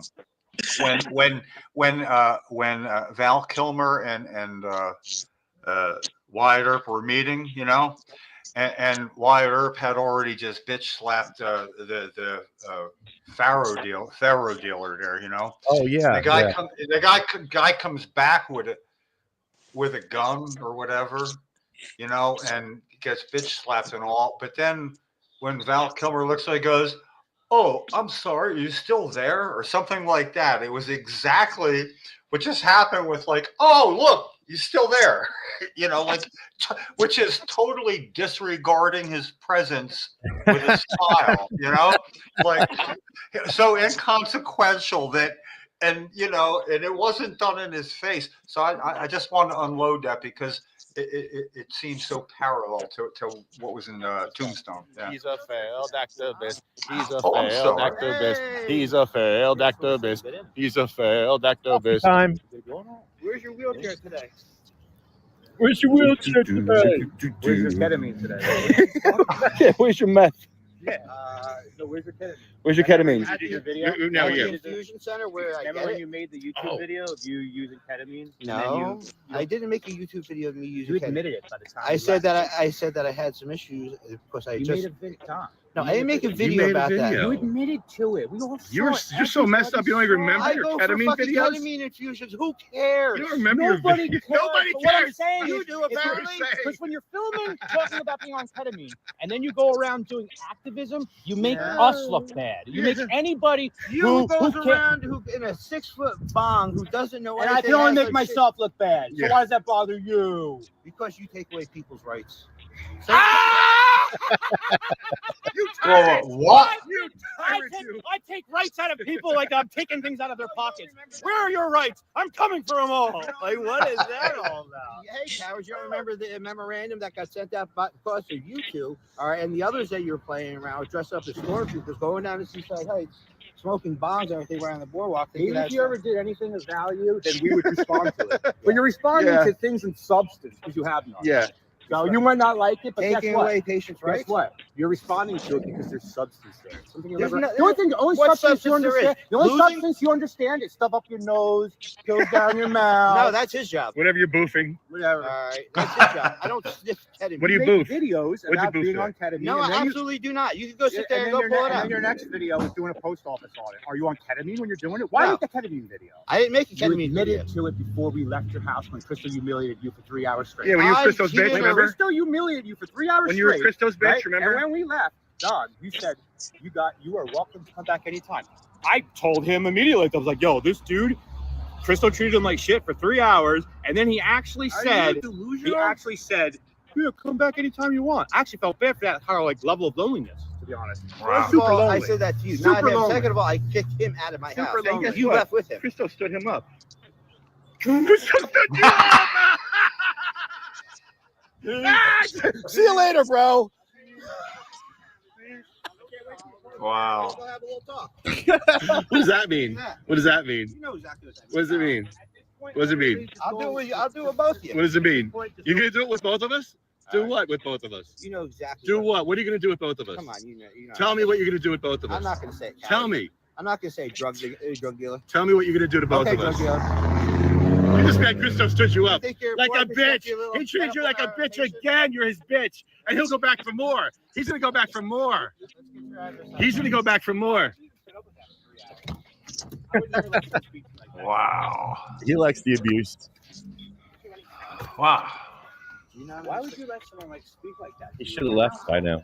Why did you give him cocaine? Sit there and snort in my fucking house. Let's get to the bottom of it. Oh. Or whatever the fuck he was snorting, because he sure as hell didn't get it from me.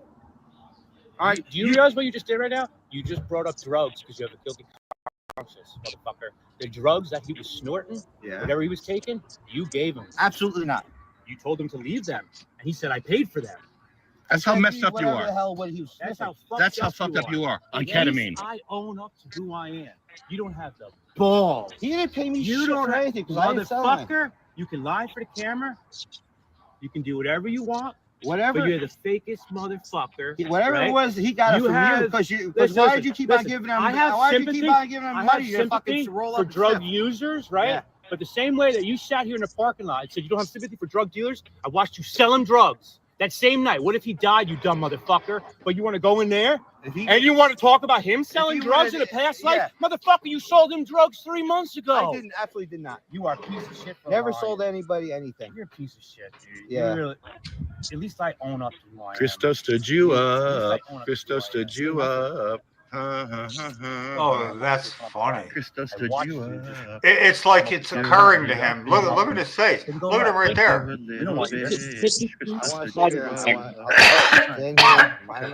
Well, you can film us while we go in there and like smoke weed. He just sat there and listened to every word, though. He's extremely like out of it, you know, whatever the reason may be or whatever. But Yeah.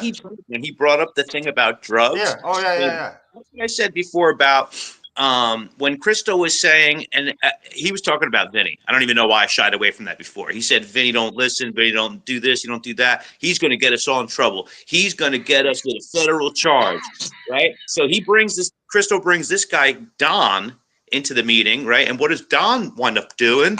Bringing up the fact that he sold drugs to Christo and Christo was snorting them, right? It was a moment where it made me uncomfortable, to be honest, you know? And the craziest thing is he brought it up because he was already trying to defend the fact that he sold the drugs. No one brought that up. No one was talking about it. And then he says, let's get to the bottom of that. And the next thing you know, he's denying how that even happened. Why even mention it? You know?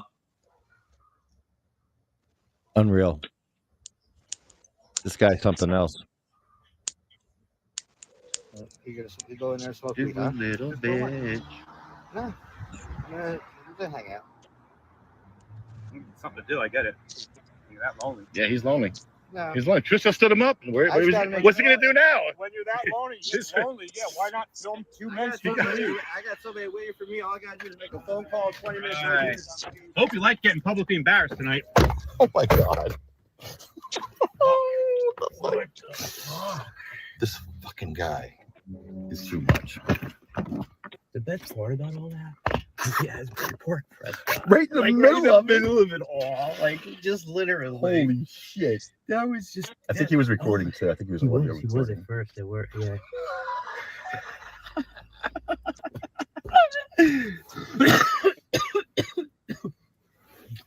That was literally like one of the funniest fucking meetings ever. Let's take a ride. Yeah, exactly. Get the fuck out of here. Out of here. Are you blocking me from leaving? Are you blocking me from leaving? Are you blocking me from leaving? Make sure your dog's It looks on the like you're way. blocking me from leaving. Don, make sure your dog's not in the way of the car. Are you holding us hostage? No. Are you holding us hostage? Just make sure the dog's on the way to the car because we're leaving. Are you stopping us from leaving? No, I'm just sitting here watching. I need to get out. Can I get out? Oh, coward. Come on, coward. Let's go someplace. Christo stood you Just up. you and I. It has- Christo Christo has nothing stood to do you with it. up. You're a little bitch. excited Christo about stood your you video. up. Yeah, I want to see your video. I can't wait to see that video. I'm going to use your video. I'm taking clips from your video.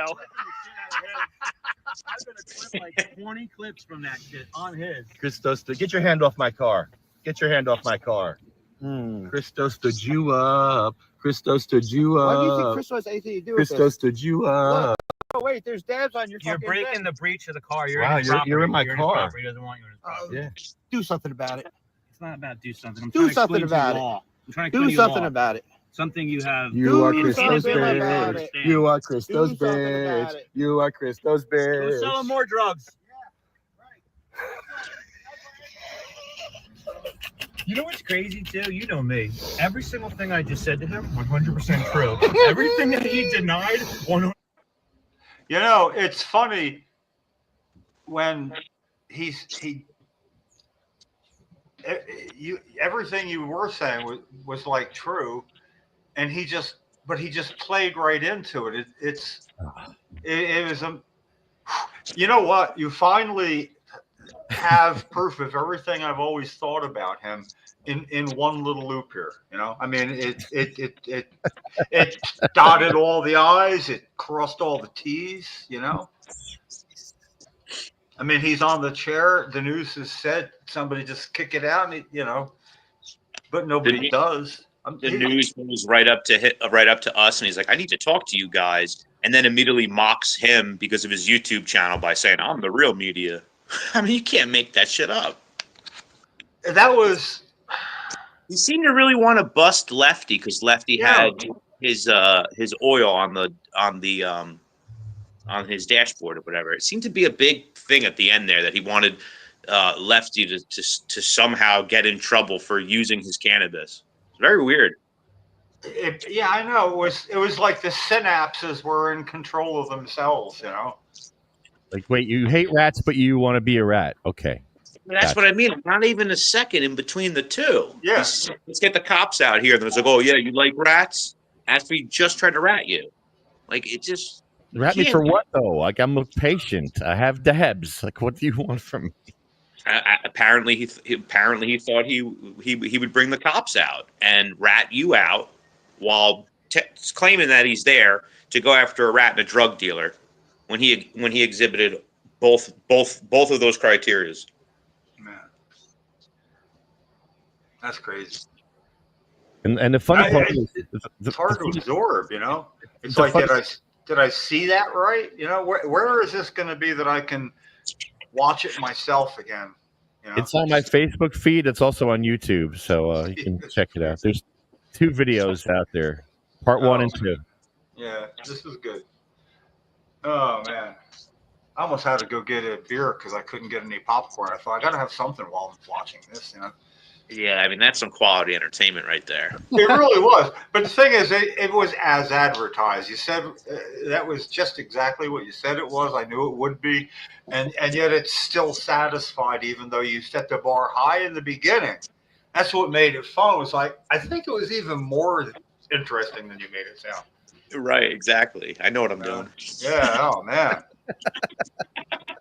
That's the other thing or whatever. I mean, at one moment he said, "You've been doing this for months" or whatever. I guess he's trying to create a narrative for the camera. The whole time what Lefty is doing is, you know, just this at you, just this at you. I'll picture a white men can't jump, and we go to Sizzler. We go, you know, I don't know if you watch White Men Can't Jump, but it was like it. Yeah, but anyways, we go to Sizzler, you know, for Woody. No, understand. He is a bully. Online, he is a bully. He bullies patients. He abuses people.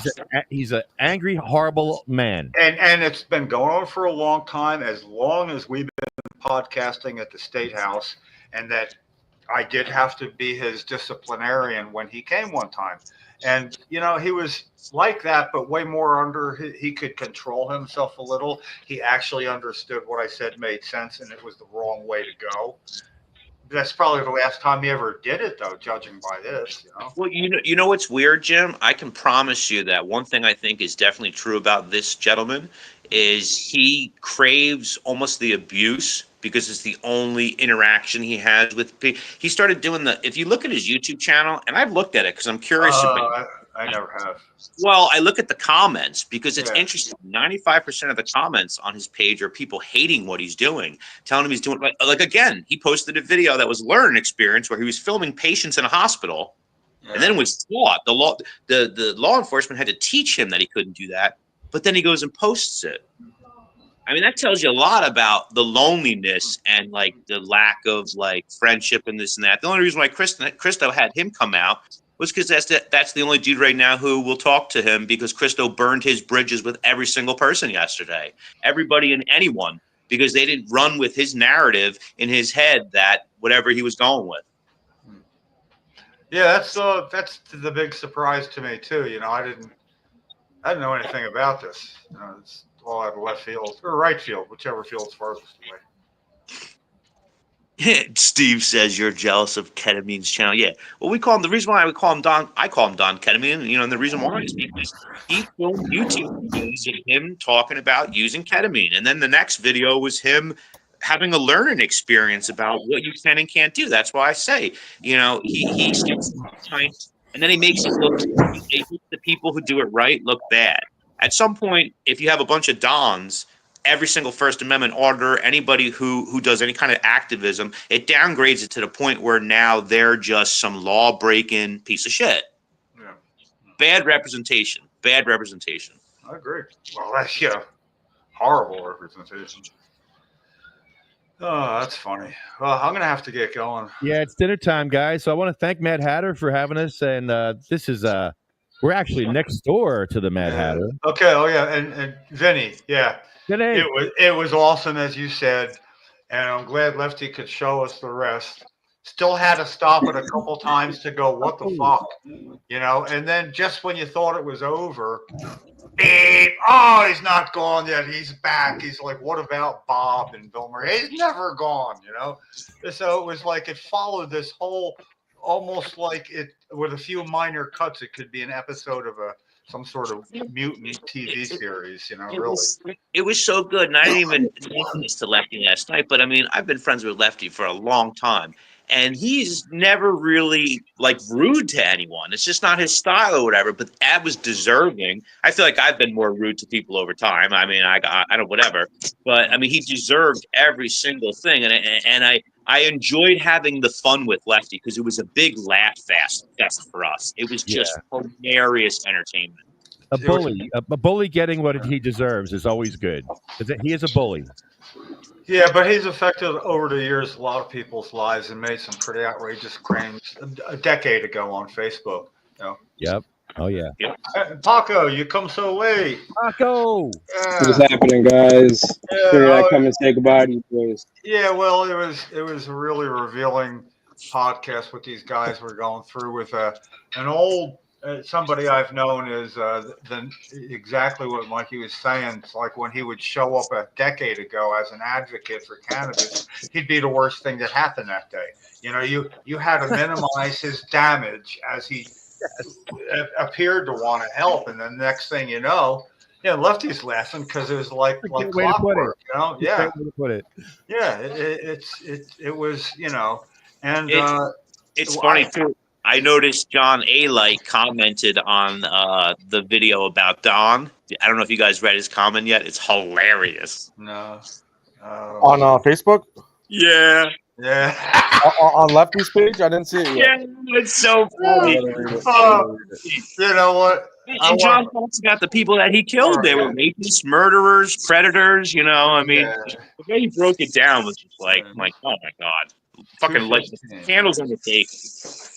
Yeah, I did that before one other day. I looked up to see the timing because I probably will rewatch this. But at 2:15:55 was when it was like right out of the scene of, you know, when Mike, you're laughing, saying something, and somebody asked you the question. Went, yeah. It was just, I've seen that exact expression and scenes like that in TV shows. You know, like when the jig is up and something's happening. You mean you actually knew ahead of time? Yeah, I had to take out a loan. You know, it was sort of like perfect. Everything. It's been a really good night. You know, or it could be the joint. You know, you never know.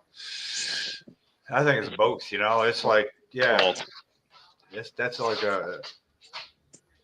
All right. Well, I gotta go. It's been good, and if you were going to read the list.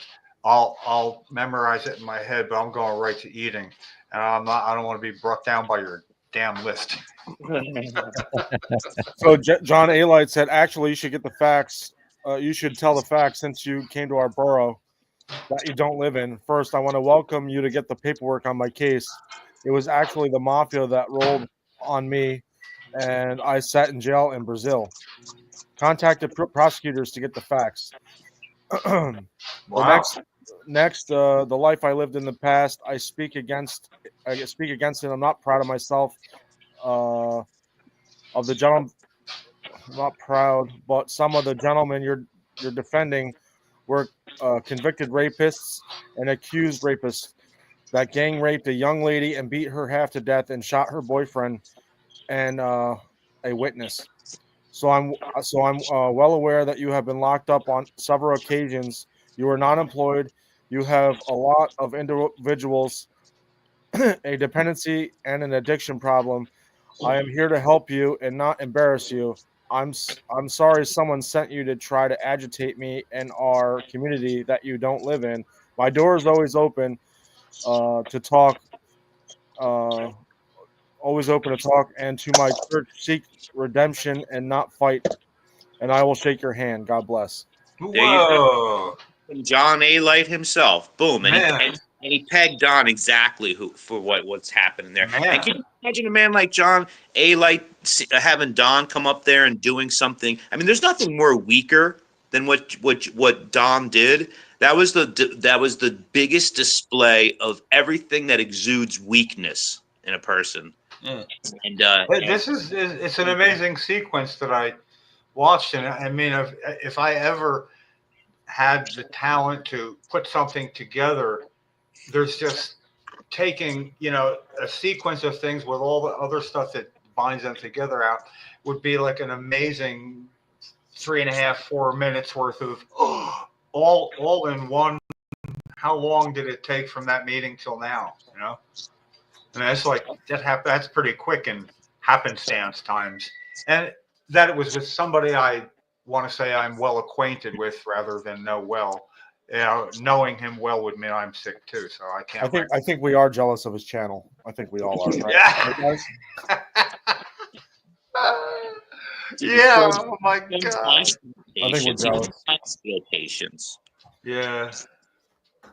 Yeah. Okay. Well, listen. I'm on my way. All right, Jim. See you later. Here it says here personally, all three of you are shit shows. Thank you. Go do your shtick somewhere else. Who said that? Paul Robolotti.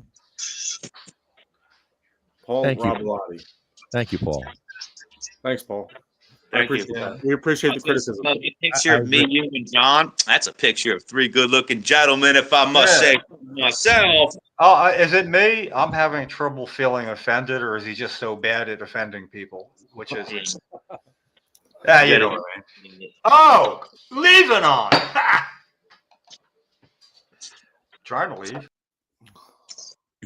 All right, so I want to thank Mad Hatter for having us here. Earth Day at Mad Hatter is going to happen. We're going to have all kinds of stuff going on. There's going to be Dungeons and Dragons Homegrow. I don't know if you guys know about Dungeons and Dragons, but they're going to make a scenario about New Jersey Homegrow, and we're all going to have characters. I guess we can play our own characters and navigate the field of politicians and lobbyists and whatever to get Homegrow. I don't know how it's going to work. I never played D&D. You guys know D&D stuff? I don't know. I don't. No, some people love it though. Yeah, I'm gonna learn. I'm gonna geek All out. right, guys. I'm getting out of here. You guys have a good night. All right. Thanks, Vinny. Jersey News out. That's it. I want to thank All right. CMMNJ, UFCW, Arlo Glass, OprahMachine.com, and SativaCross.org. Yeah, so I blocked him. And you know what? Christo's a mad genius sometimes because what he did was he closed his page down.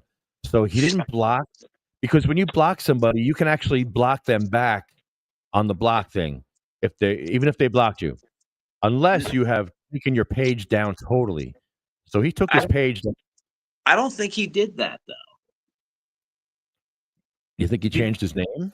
Well, I'm not sure. No, I don't think it's freaking somebody was telling me he's posting today some nonsense about us today. Oh, there's Bear. Bear's here. Hey, Bear. Bear could pull it up on his Facebook. He wouldn't be blocked. Bear in the house. But yeah, he was talking shit apparently today. Who? Yeah. Christo. Oh. Bear, what's up, brother? Yeah, man, chilling. How you been? Chilling, man. How's that cat? Just doing well.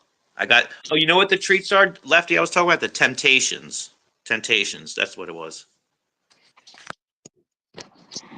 Oh, Temptations. Okay, they're good. Yes. Hold on, I'm getting a phone call. See, this might be good. Answer it online. Yeah, let's see what happens here. Wait, so who's talking shit? Christo's talking mess. Christo had a blow up yesterday. I never felt so embarrassed in my life. I'm never going to want it again. What? Who's this? Who is this? Is this Don? No, I'm here. I'm feeling better once I sniffed some ketamine off my dog's ass. Who is this? Is this Don? Who? Don. You go to Trenton and you ruin patients' lives.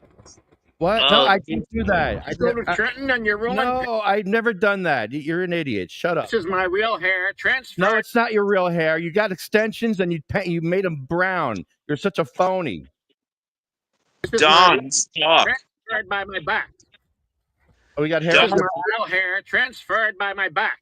Oh, when are you going to release the video from last night? I can't wait to see your My footage. real hair transferred. Yeah, where's his I don't footage? have a personality or a life, so I take on the personality and life of other people. You Oh. idiot. Wow. I don't have a personality. Wow. But you're really angry. Shut up, Lefty, you jerk.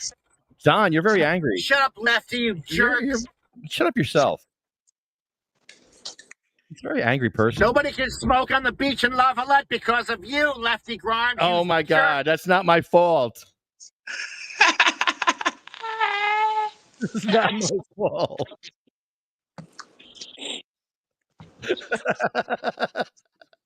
I love how Steve's comments been out there the whole time. Video without my permission, Lefty Grimes. You don't have my permission to make a fool out of me. Yes, I You do. idiot. No, I have permission. You're in public. There's no expectation of privacy in public. You Dude, I idiot. can't believe he's called you. Little loser. I'm hanging up on him. I'm done. He wants friends. He needs friends. I'll be a friend. Bear. So it's so kind-hearted there. Oh, Bear, go hang out with Don. Literally, give us the, give us the rundown of how it is. And we roasted him. I just That was wonder if Krista would have showed up, what would have happened?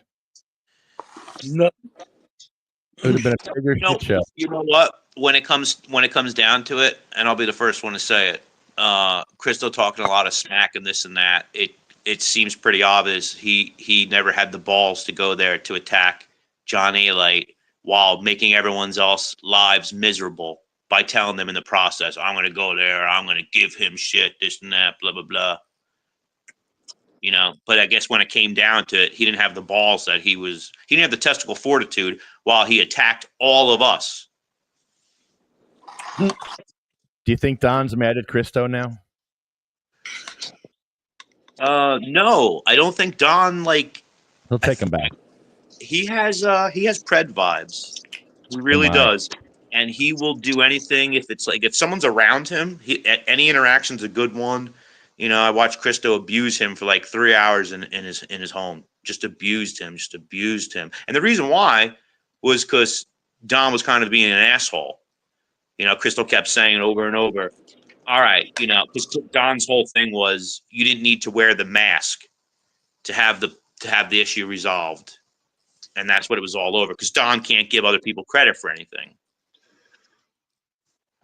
No, he's a hater. He just wants to complain about other people doing stuff. That's it. That's all he does. That's it. A hater. And all he's ever done was get arrested by walking in a parking lot that was unauthorized. Same way he was filming people in a hospital, violating HIPAA.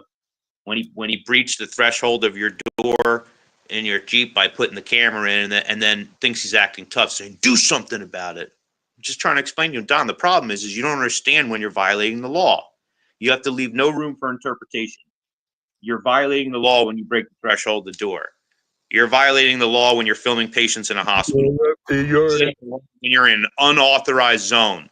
This is basic 101 stuff, and he will always make anybody who properly does these kinds of activism stuff, he will always make them look bad because he'll make it look like everyone's just loose cannon jailbird. Just, you know, it's so bad. So bad. The guy's a fool, and I'm glad I got to humiliate him. He's a bully, and he's done.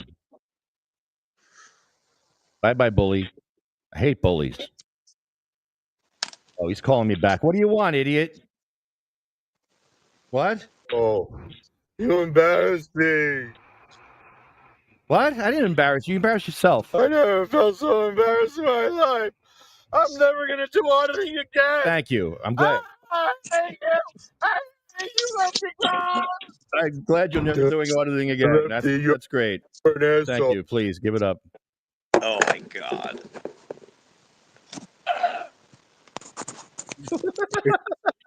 Yeah.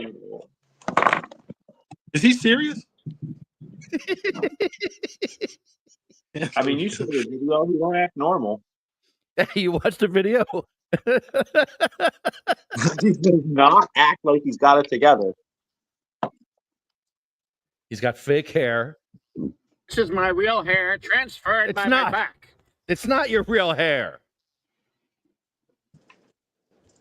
Tear But he extension. Pay Die. for it. Oh my God.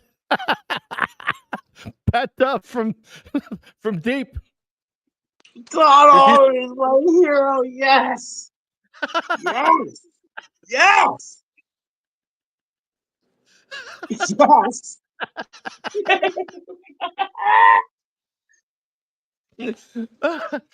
I'm gonna leave that up there.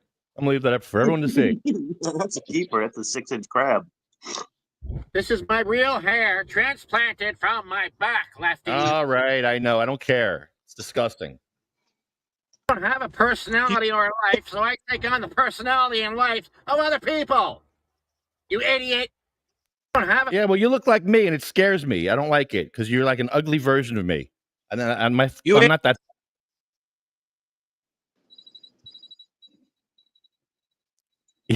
Wow. Wow. Okay. Yo, the first time we met Don Kennedy, or at least the first time I met him, I think it was the first time you met him too, was when he showed up at Pat Duff's temple in Trenton. And remember, I had the unicorn bong, and I said, "Who wants to smoke the unicorn out of the ass?" Right?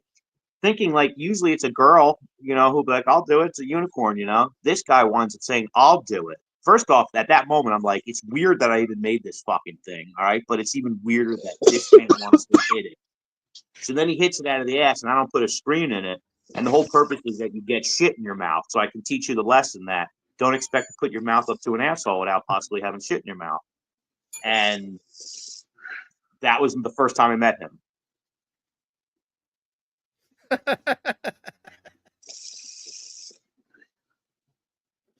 He was very eager.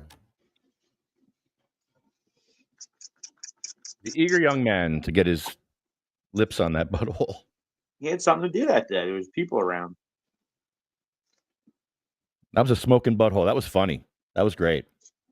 When you sit on your computer for a whole decade and just trash people, and whoever winds up doing good, you tear them down to get one up, the same way he tried to tear down John A-Light to get one up. I mean, weak ain't the word. Is it Don again? Who is this? Is this Lefty Grimes? This is Lefty Grimes. Who are we speaking to? Yes. This is Governor Phil Murphy. Governor Phil Murphy. Governor Murphy, calling from Trenton, New Jersey. Actually, I'm in Connecticut right now. I live here. But I'm the governor of New Jersey. Not for long. I would like to tell Don Edelman to keep on making my butt crack. I like it. He's a butt crack liquor. Governor Murphy, what do you think about John Alderman's First Amendment audits? In the sense of auditors, he is the Bronny James of auditing. All talk, no walk. All stink, no pink. Wow.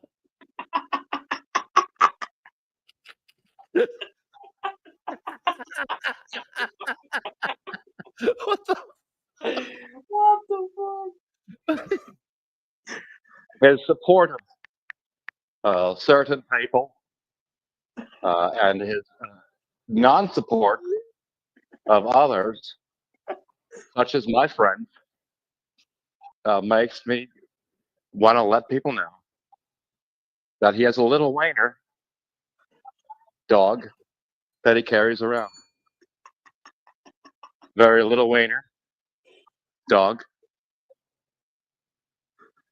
Oh, this is childish. Ew, brother. Ew. You know, Governor Murphy, last time that Don was arrested, his dog got impounded because he brings his dogs on the audits when he breaks the law. You know that? He's a pure coward. Putting his dog in front of him. It's a shield. A doggy shield. Don is probably listening. Don, please do me a favor. Stop touching your butthole right now.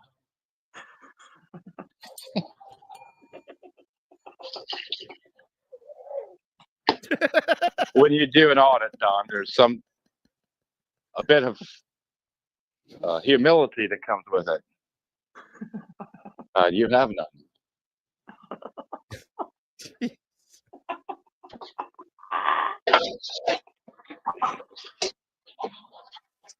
I was a Facebook friend with that man. Sorry to hear that.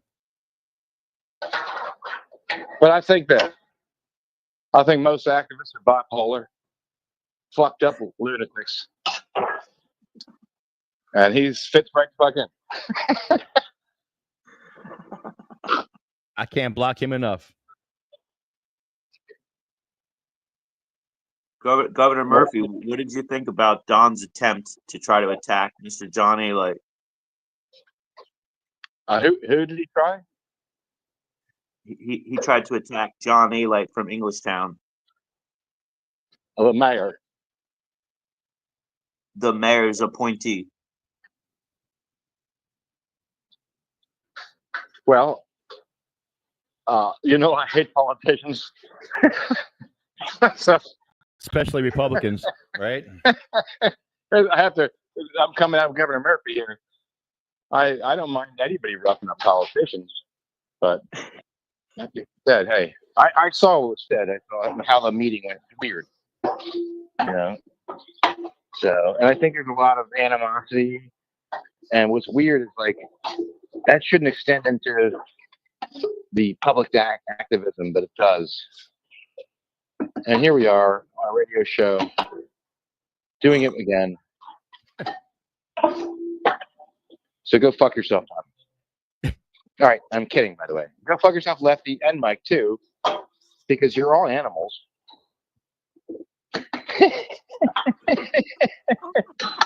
You fucking destroy towns. You bring their councils to the knees by just being assholes. Ruin careers. And I love it. You're the mayor slayer. I know. Listen, I've got people coming here. Learn it from you. Telling me, oh, listen, my friend Duke says, Patrick Duff's a good guy. I'm not a nice guy.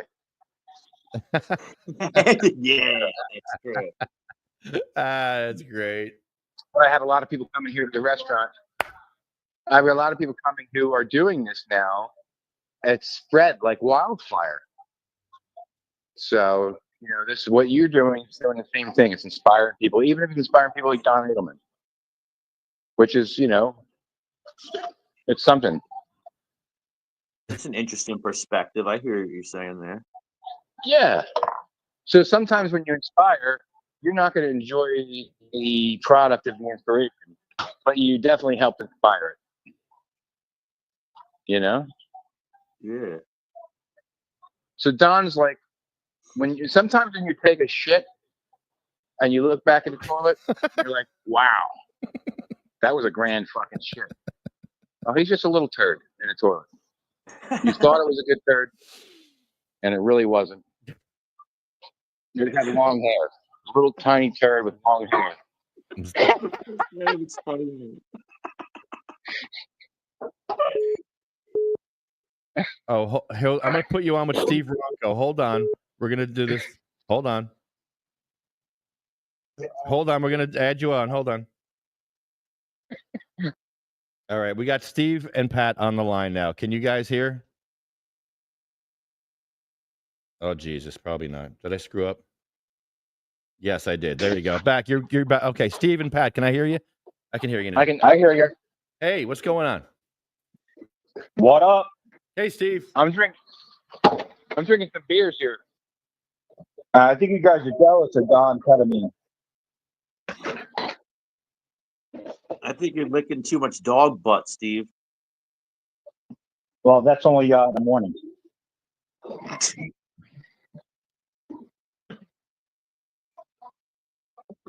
I would have slapped that fucking. Don his dog. Alderman said he learned all his auditing tricks from in this day and age. He told us he got arrested in Jackson, and I think at the federal base. Remember, we were saying, how the hell are you going to get on base? It was when 2 times. you have to go to court? Yeah, he told us two. He told you 2 times. I overheard him when we were at Pat's. Yep. Listen, I don't know the guy from Adam, but I can tell you this: we've been through a lot together. We've gone to a lot of places. I've disagreed and agreed.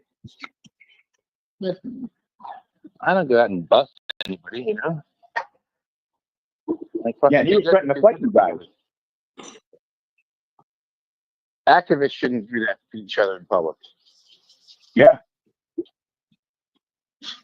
So He doesn't count. He's not an activist. He doesn't count. I loved it, Pat. I can't lie. I loved every bit of it. how old is he? I know you did. Mikey, I did. your favorite thing is seeing the reaction to what you do. You know, No, I wasn't looking for a reaction. But I'm a professional at taking shit. You know, if anybody had walked in my life, my journey, almost nothing can be offensive. You know, and I love having that armor, so I can stand on all my beliefs and stand firm, right? And I'm never too interested in how others perceive it. And I love like that kind of the different perspective and that kind of like constructive criticism and stuff like that. But I will only care to a certain point, and it's not really even much of a point of how things come off to others. You know, I've been attacked along the way with certain things, you know, almost constantly by at the very minimal, at least haters who always have something to say because they're not doing When anything. you're in Trenton, you said this guy has talked shit about me, and now he's trying to be my friend. Remember? When? Oh, when we were in Trenton? No, he was trying. Yeah, no. Well, I think he was trying to come there to like because he's lonely and he has no friends, and you know, I think he started doing the First Amendment stuff because it was a way for him to get comments back, you know, on the internet and feel like, you know, he's got some sort of like life or whatever. That day in Trenton was the first time I've seen him in years, and I saw his hair extensions and his brown hair now, and I was like, oh, he looks like my brother. So I went up to him, and I was figuring I'd be nice to him. And I said, hey, Don, how you doing? And he goes, "Ugh." He literally growled at me. So I was like, okay. I didn't say another word to him all night. Yeah, I didn't say another word to him after that. God, what a world we live in. Yeah, like he was one of those dudes along the way when I was doing the Mongolia stuff, like attacking me constantly, and pretty much almost along the way consistently. So that was kind of like the first opportunity. He's a fucking narc. That was the first opportunity to essentially like put him in his place. He was never important enough ever before to ever like humiliate him. But at the end of the day, if you stand firm on who you are and your beliefs, nothing should be able to shatter you. He comes And it was a consistent shattering. Well, and the thing is, Crystal kept on inviting him everywhere we went. It's like, who the fuck invited this guy? All of a sudden, he'd show up. True. You know, and Christo, he's burning everybody. For what? I love you, He gentlemen. got crazy shit in his head. See you, brother. Peace out, Ben. I'll be back for a burger soon. Nice. Garnett Grill, Barrington. Best ever. That shit was that video is fucking hilarious, though. It's entertainment, is right. Yeah, I would have smacked that phone out of his hand if he had that shit in my car. Yeah, no, I know you probably would have. Oh, definitely, because that's a breach of my space, my personal space. you're in my car now. Yeah, no, I get that. It was the whole thing was so like laughable. You know, and I love how Christo stood him up, and then he came anyhow, talked a bunch of shit for no fucking reason. For what? Why was he there? Besides Christo saying, "Oh, go there," without knowing the facts too of the case. Yeah, without knowing anything. He's just stupid. Because Christo told him to, and he wants to be Christo's friend so badly. Yeah, I mean, he says he's going to Englishtown. I write blocked. He blocks me, blocks Mikey, blocks Vin. I don't even know if Lefty's on there. I blocked Don Ketamine a long time ago.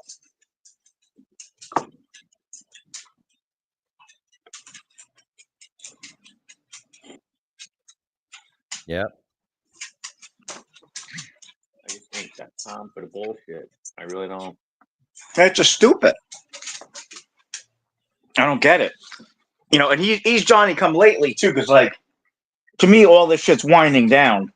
You know, the towns are getting hip to everything, and you know, the best way to go is like Oprah. Like I just Oprah requested a whole bunch of towns with, you know, if ICE went to their town and emailed their chief and shit like that, you know, trying to get some information from there. I don't know which way I'm going to go with that, but you know, I got a couple of them back already. But Steve, be honest right now. It's never winding down. We as activists sometimes wind ourselves down or pull back, but this is a shit show. It always has been. It's never winding down. You know, everything's. Oh yeah, you can investigate any town, but I'm saying like First Amendment audits and shit like that. You know, like the Chief of Police Association, they had meetings about it. You know, they had meetings about our arrest in Lavalette. You know, so they're learning. It's not like, you know, the power curve is over. Before we got them by surprise because they had no idea what the hell was going on. Now they've all been told and trained, and you know, I mean, if you went to like, you know, different state agencies that had no idea and that weren't trained and told about this, then you can go there. But if, you know, if you go to town hall or UPS or I mean USPS, they all pretty much know. I mean, you would think any average person would know you can't go into a hospital and film people, though. Oh yeah, you can't do that. They have signs in the hospitals. You can't do that. And he posted it. He posted the video. What, when he went and got ketamine injections or whatever the hell he did? No, I think he was just going to the hospital to film people. But like the point that I'm trying to make is that when you're stepping over the line and you're not staying within the back, like he learned from that moment, but then posted it. That should have been a video that he would have felt so educated from that he would have said, "This can't see the light of day." Well, I mean, and the same thing with Christo. Like I would tell him all the time, you know, where the line is, and he would just go over it all the time. And you know, he just wants to fight everybody just to fight with no reason, and he's just starting shit everywhere for no reason.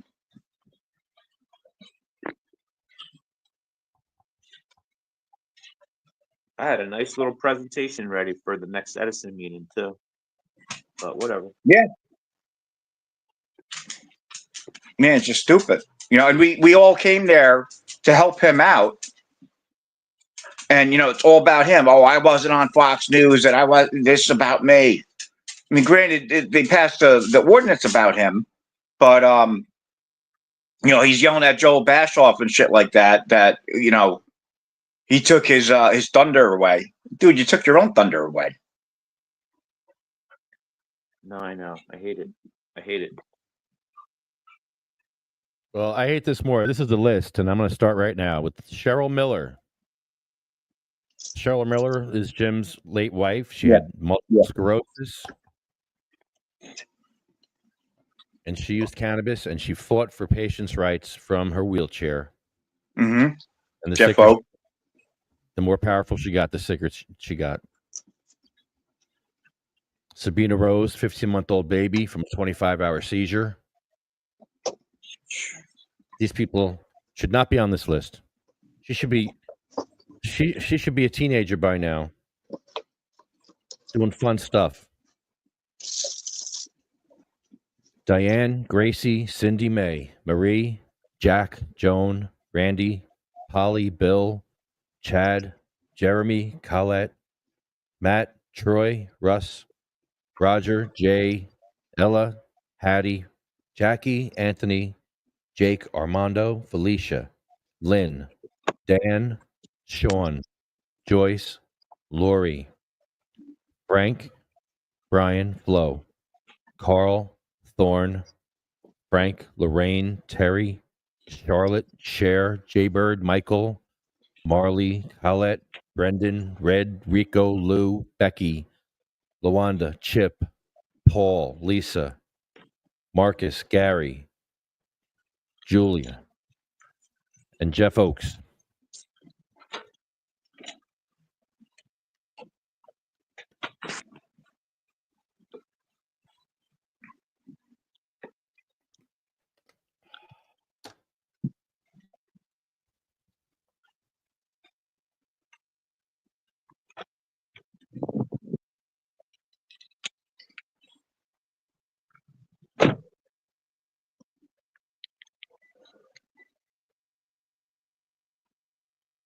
You know, the only reason why I get sleep at night is because it's exhausting being this damn cool.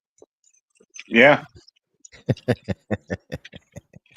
Thanks for picking that up because I'm like, yeah, this list is sucky, and I'm like, oh, make me laugh, good, make me laugh, get me That's out why of I that. did that. It's not the album. I This know my fuck- moments. This list Yeah, kills you gotta follow Mikey to the gay bars. Dude, last time I went to a gay bar, I won $300 first prize. Bongholio coming at you, baby. Yeah, sucking a lot of dick. Sucking that money. Woo, woo, woo. I thought that was Crystal's idea for the Bond suit. Bro, you're talking It was to a ready for hustler him. right now. You're talking to a hustler, Reverend Ronco. Oh my God, do not encourage him. I'm the chaplain, bitch. No, if I get married, Mr. Reverend Ronco is gonna do the honor. Hell yeah. I'll marry you. Hey, is Don Alderman married or is he just single What do you think? with his dog? Ew. What? Is there a Well, I hope rating he's less not- than single? I hope he's not banging his dog, Is but there like a stage below single? yeah, his mother's basement.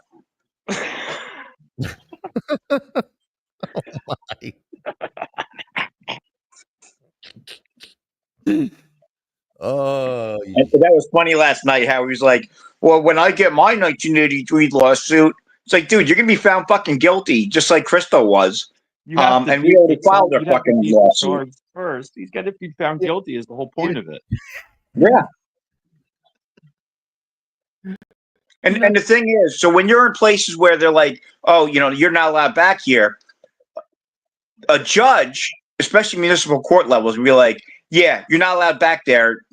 I don't care. Like, you could be ambushing the cops, you could be cutting their brake lines, you could be doing fucking whatever. So guess what? You're trespassing. He's going to find them guilty. Well, you know, it's weird. One of the things that he leverages, he'll say, well, what you need to do is you need to put up a sign here. If there is no sign, you need to put up a sign here. Like if something is public and it's established, it's public, but they don't want him there, then he's kind of compelling them. Like, put up a sign. Put up a sign. It's like, great. Keep going around, tell everybody to put up signs and keep us all out of areas. Yeah, exactly. That too. Yeah, I mean, like you guys said, he's really bad for the quote unquote movement because, him and Christo can be found guilty of shit. So then, just like the, I think Sandoval incident with the federal buildings where they're using that case law now to say, yeah, you can't do this. And guess what? We got case law. So guess what? We'll just arrest you. We don't care. Oh yeah, what was the name of that? The Colorado one, or It was Sandoval. I think it was Colorado. I think he was in like a social security office or something, and they had some kind of sign up there, and they charged him, and he was found guilty. Let's face it, nobody's got money to appeal. Yeah, no. When you set bad precedent like that, now we're all in Yeah. trouble. Yeah, because then they use that, and they go, you know what? We don't give a shit. We'll just arrest you. And we have that on our back now. Colleen says, do not encourage him. Capital letters. Yeah, Capital. she's like, yeah, look.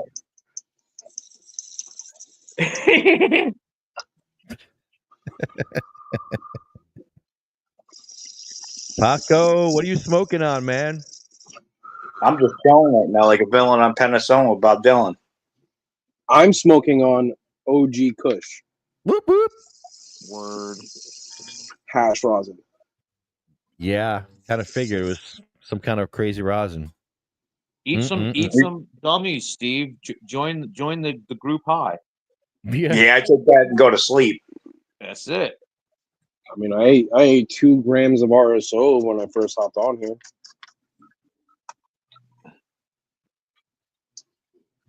Got another gram waiting for me for later. Sweet. Now, Don Oldman boofs the gummies. I think he boosts other things that are harder. Oh, ketamine. He shoves horse tranquilizers up his ass.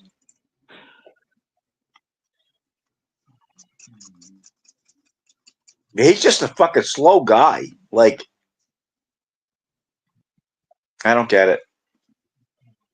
I don't think it's You know, and then Christo, you know, is inviting him everywhere. It's like, what? Why the fuck is this guy here? Oh, Christo invited him. What the fuck? It's weird because I don't even think either of them like each other. I don't get it. Yeah, he was going after Christo the one time. A few times. He's gone after Anything everyone. for content and views when you're a content whore. Right. Yeah, I don't know. I do my own thing, and I Steve's I a don't give a media shit if anybody likes it or not. Steve's a media whore, always in the paper for shit. Yeah. Yeah, you're in the fucking paper now, bitch. Paper Right next this. to me. Paper this. Right.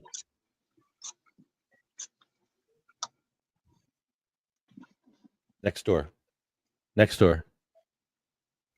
I heard Vinny's going to the Lavalette meeting. I think it's the 22nd. 22nd is Summit. Oh, that too? I'm going to Summit on the 22nd, yeah. Yeah, you should stay out of Lavalette. And oh no, I have no reason to be there. Not at all. Yeah, I'm not going.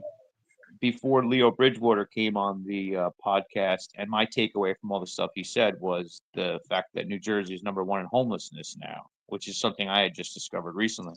So to see towns like Summit go with this approach, they're essentially setting some sort of national model.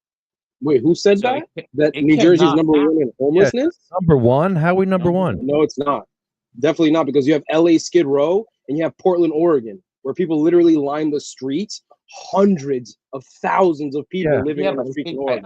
I think they break that down per capita. California Oregon only has 4 million people. Oregon, the entire state of Oregon has 4 million people, and downtown Portland has less than 100,000. Well, why would you say that? And then that's also something I read. Yeah, I don't think so. I think that this might be some miscruited media propaganda. That's what I think that is. No, I lived in Oregon for 5 years. Down to it, and I had to kick a lot of homeless people out of my yard. Well, I'm gonna check it out. But what I think in these situations, what it comes down to is how exactly is the study conducted? Are they referring to the fastest?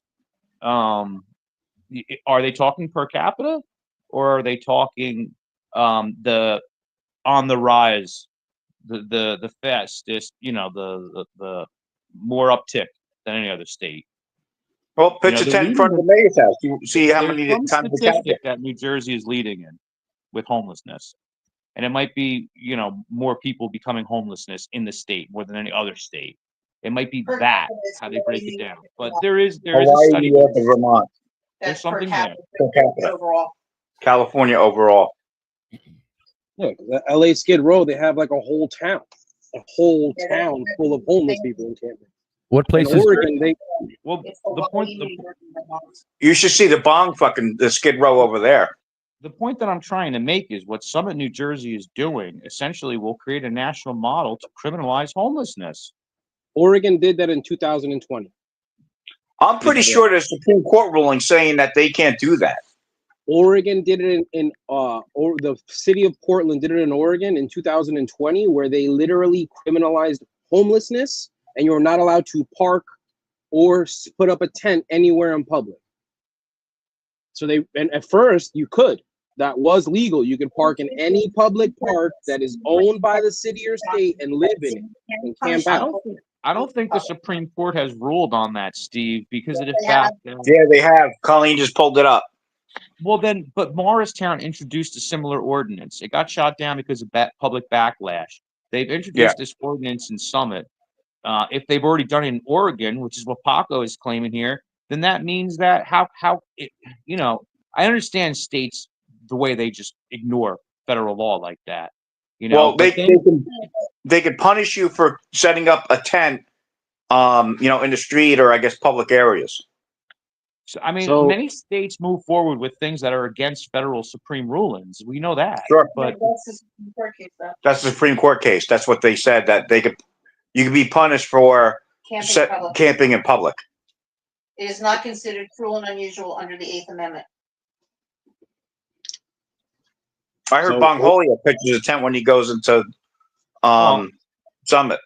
So like I was saying before, in Oregon, they legalized camping out in public for homeless because before that happened, so just the backstory, it was after Oregon decriminalized all drugs in Portland.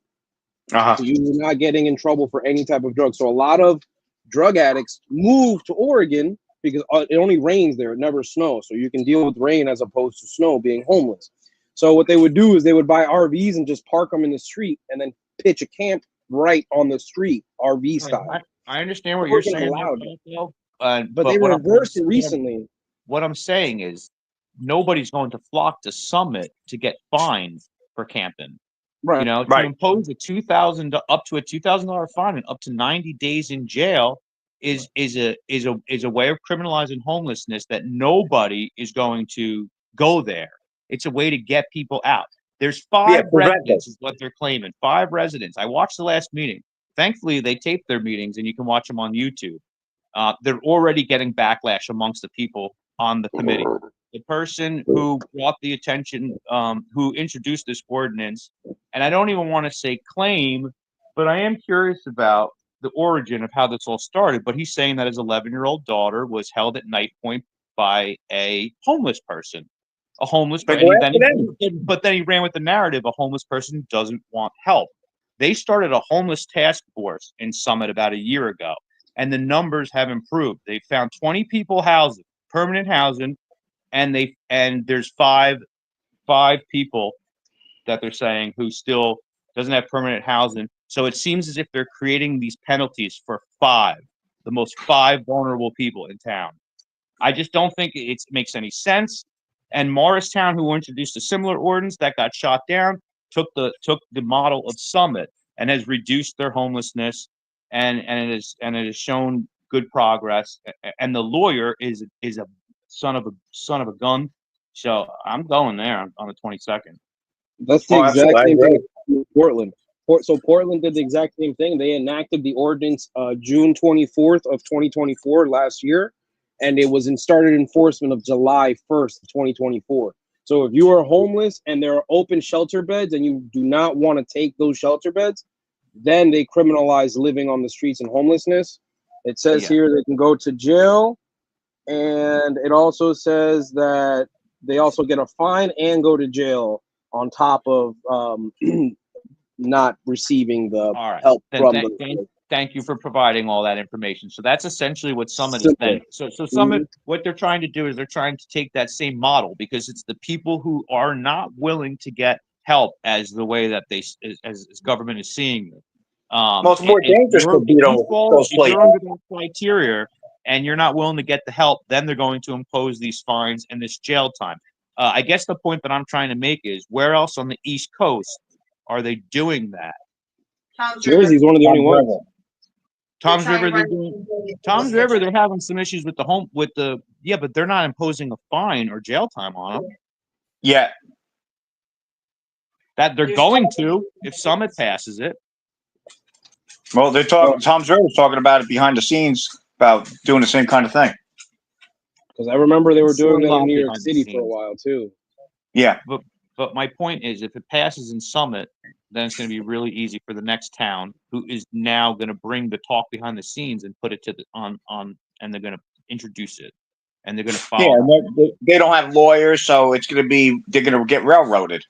I just think it's a really bad way to spend resources and energy. That's all. The problem is that it's already. 100%. So does Summit have a shelter? Summit has a shelter then? I don't know. This whole stuff I've just been trying to get in, trying to inform myself as much as I can. I'm not sure about area shelters in the area. Everything I just told you guys is pretty much all I know. I mean, if it's a county shelter or it has to be in Summit. I mean, you got someone who's homeless, they shouldn't have to walk 10 miles to go to bed, to go to sleep. So They'll take them. they'll take them. The police will take them. If you show up at the police department and say that you're homeless and you have no place to go, they will put you up for one night. Or if there's a open bed in the shelter and they can get you in there, they'll drive you to the shelter. All right. So yeah, but those shelters are dangerous. At least down here, that's what they do. I don't know what they do up there. Thank you for saying that, Steve, because that was kind of what I was just about to say. The Yes. dangerousness of those shelters for people who are homelessness, right? Now, we're all fortunate enough that we haven't had to experience those things, but that's one of the things that I was homeless for a month and it sucked, and it was during the summertime. And every time it's in the winter, I'm like, Jesus Christ, thank God I didn't have to deal with that in the winter or whatever. But to take that approach and decide that those people who are saying they don't need help, whether it be mental issues or whatever, and all these things, we're going to then jail them.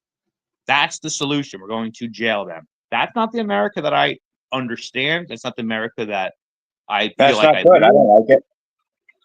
Hey, privatized jails, they got to make money somehow, right? Yeah. Yeah. Yeah, they got to But, fill those so beds. I'm Googling it now, and there's 3 homeless shelters in Summit, New Jersey. 3. So Community Access Unlimited, Family Promise, and Bridges Outreach. That's what comes up when I Google homeless shelters in Summit, New Jersey. I still got a problem with criminalizing it, even if there is. Oh, me too. Yeah. From what I can gather, they're going after 5 specific individuals. I mean, you can watch the last meeting. It's on YouTube when they introduced the ordinance. You can watch the whole thing. It's pretty interesting. We should bust them in and have them speak at the meeting. Well, I thought about actually going around and like getting like audio recording or video recording of homeless people and have their testimony be like the testimony. But I'm like, I can't even do that because I just, you know what I mean? I don't even know go about doing that. I don't want anyone. Yeah, to they're feel vulnerable. like It sucks. using them for their, you know what I mean? Like I'm just like, yeah. But I wish homeless people would come out and speak. There was homeless people who did speak at the last, or they were brought out by a group. Or former homeless people too. Huh? Or former homeless people to say, hey, this sucks. Yeah, well, like myself, I was homeless for 30 days. When people are down and out of their, that's not the answer. It's just not the answer. No, it sucks.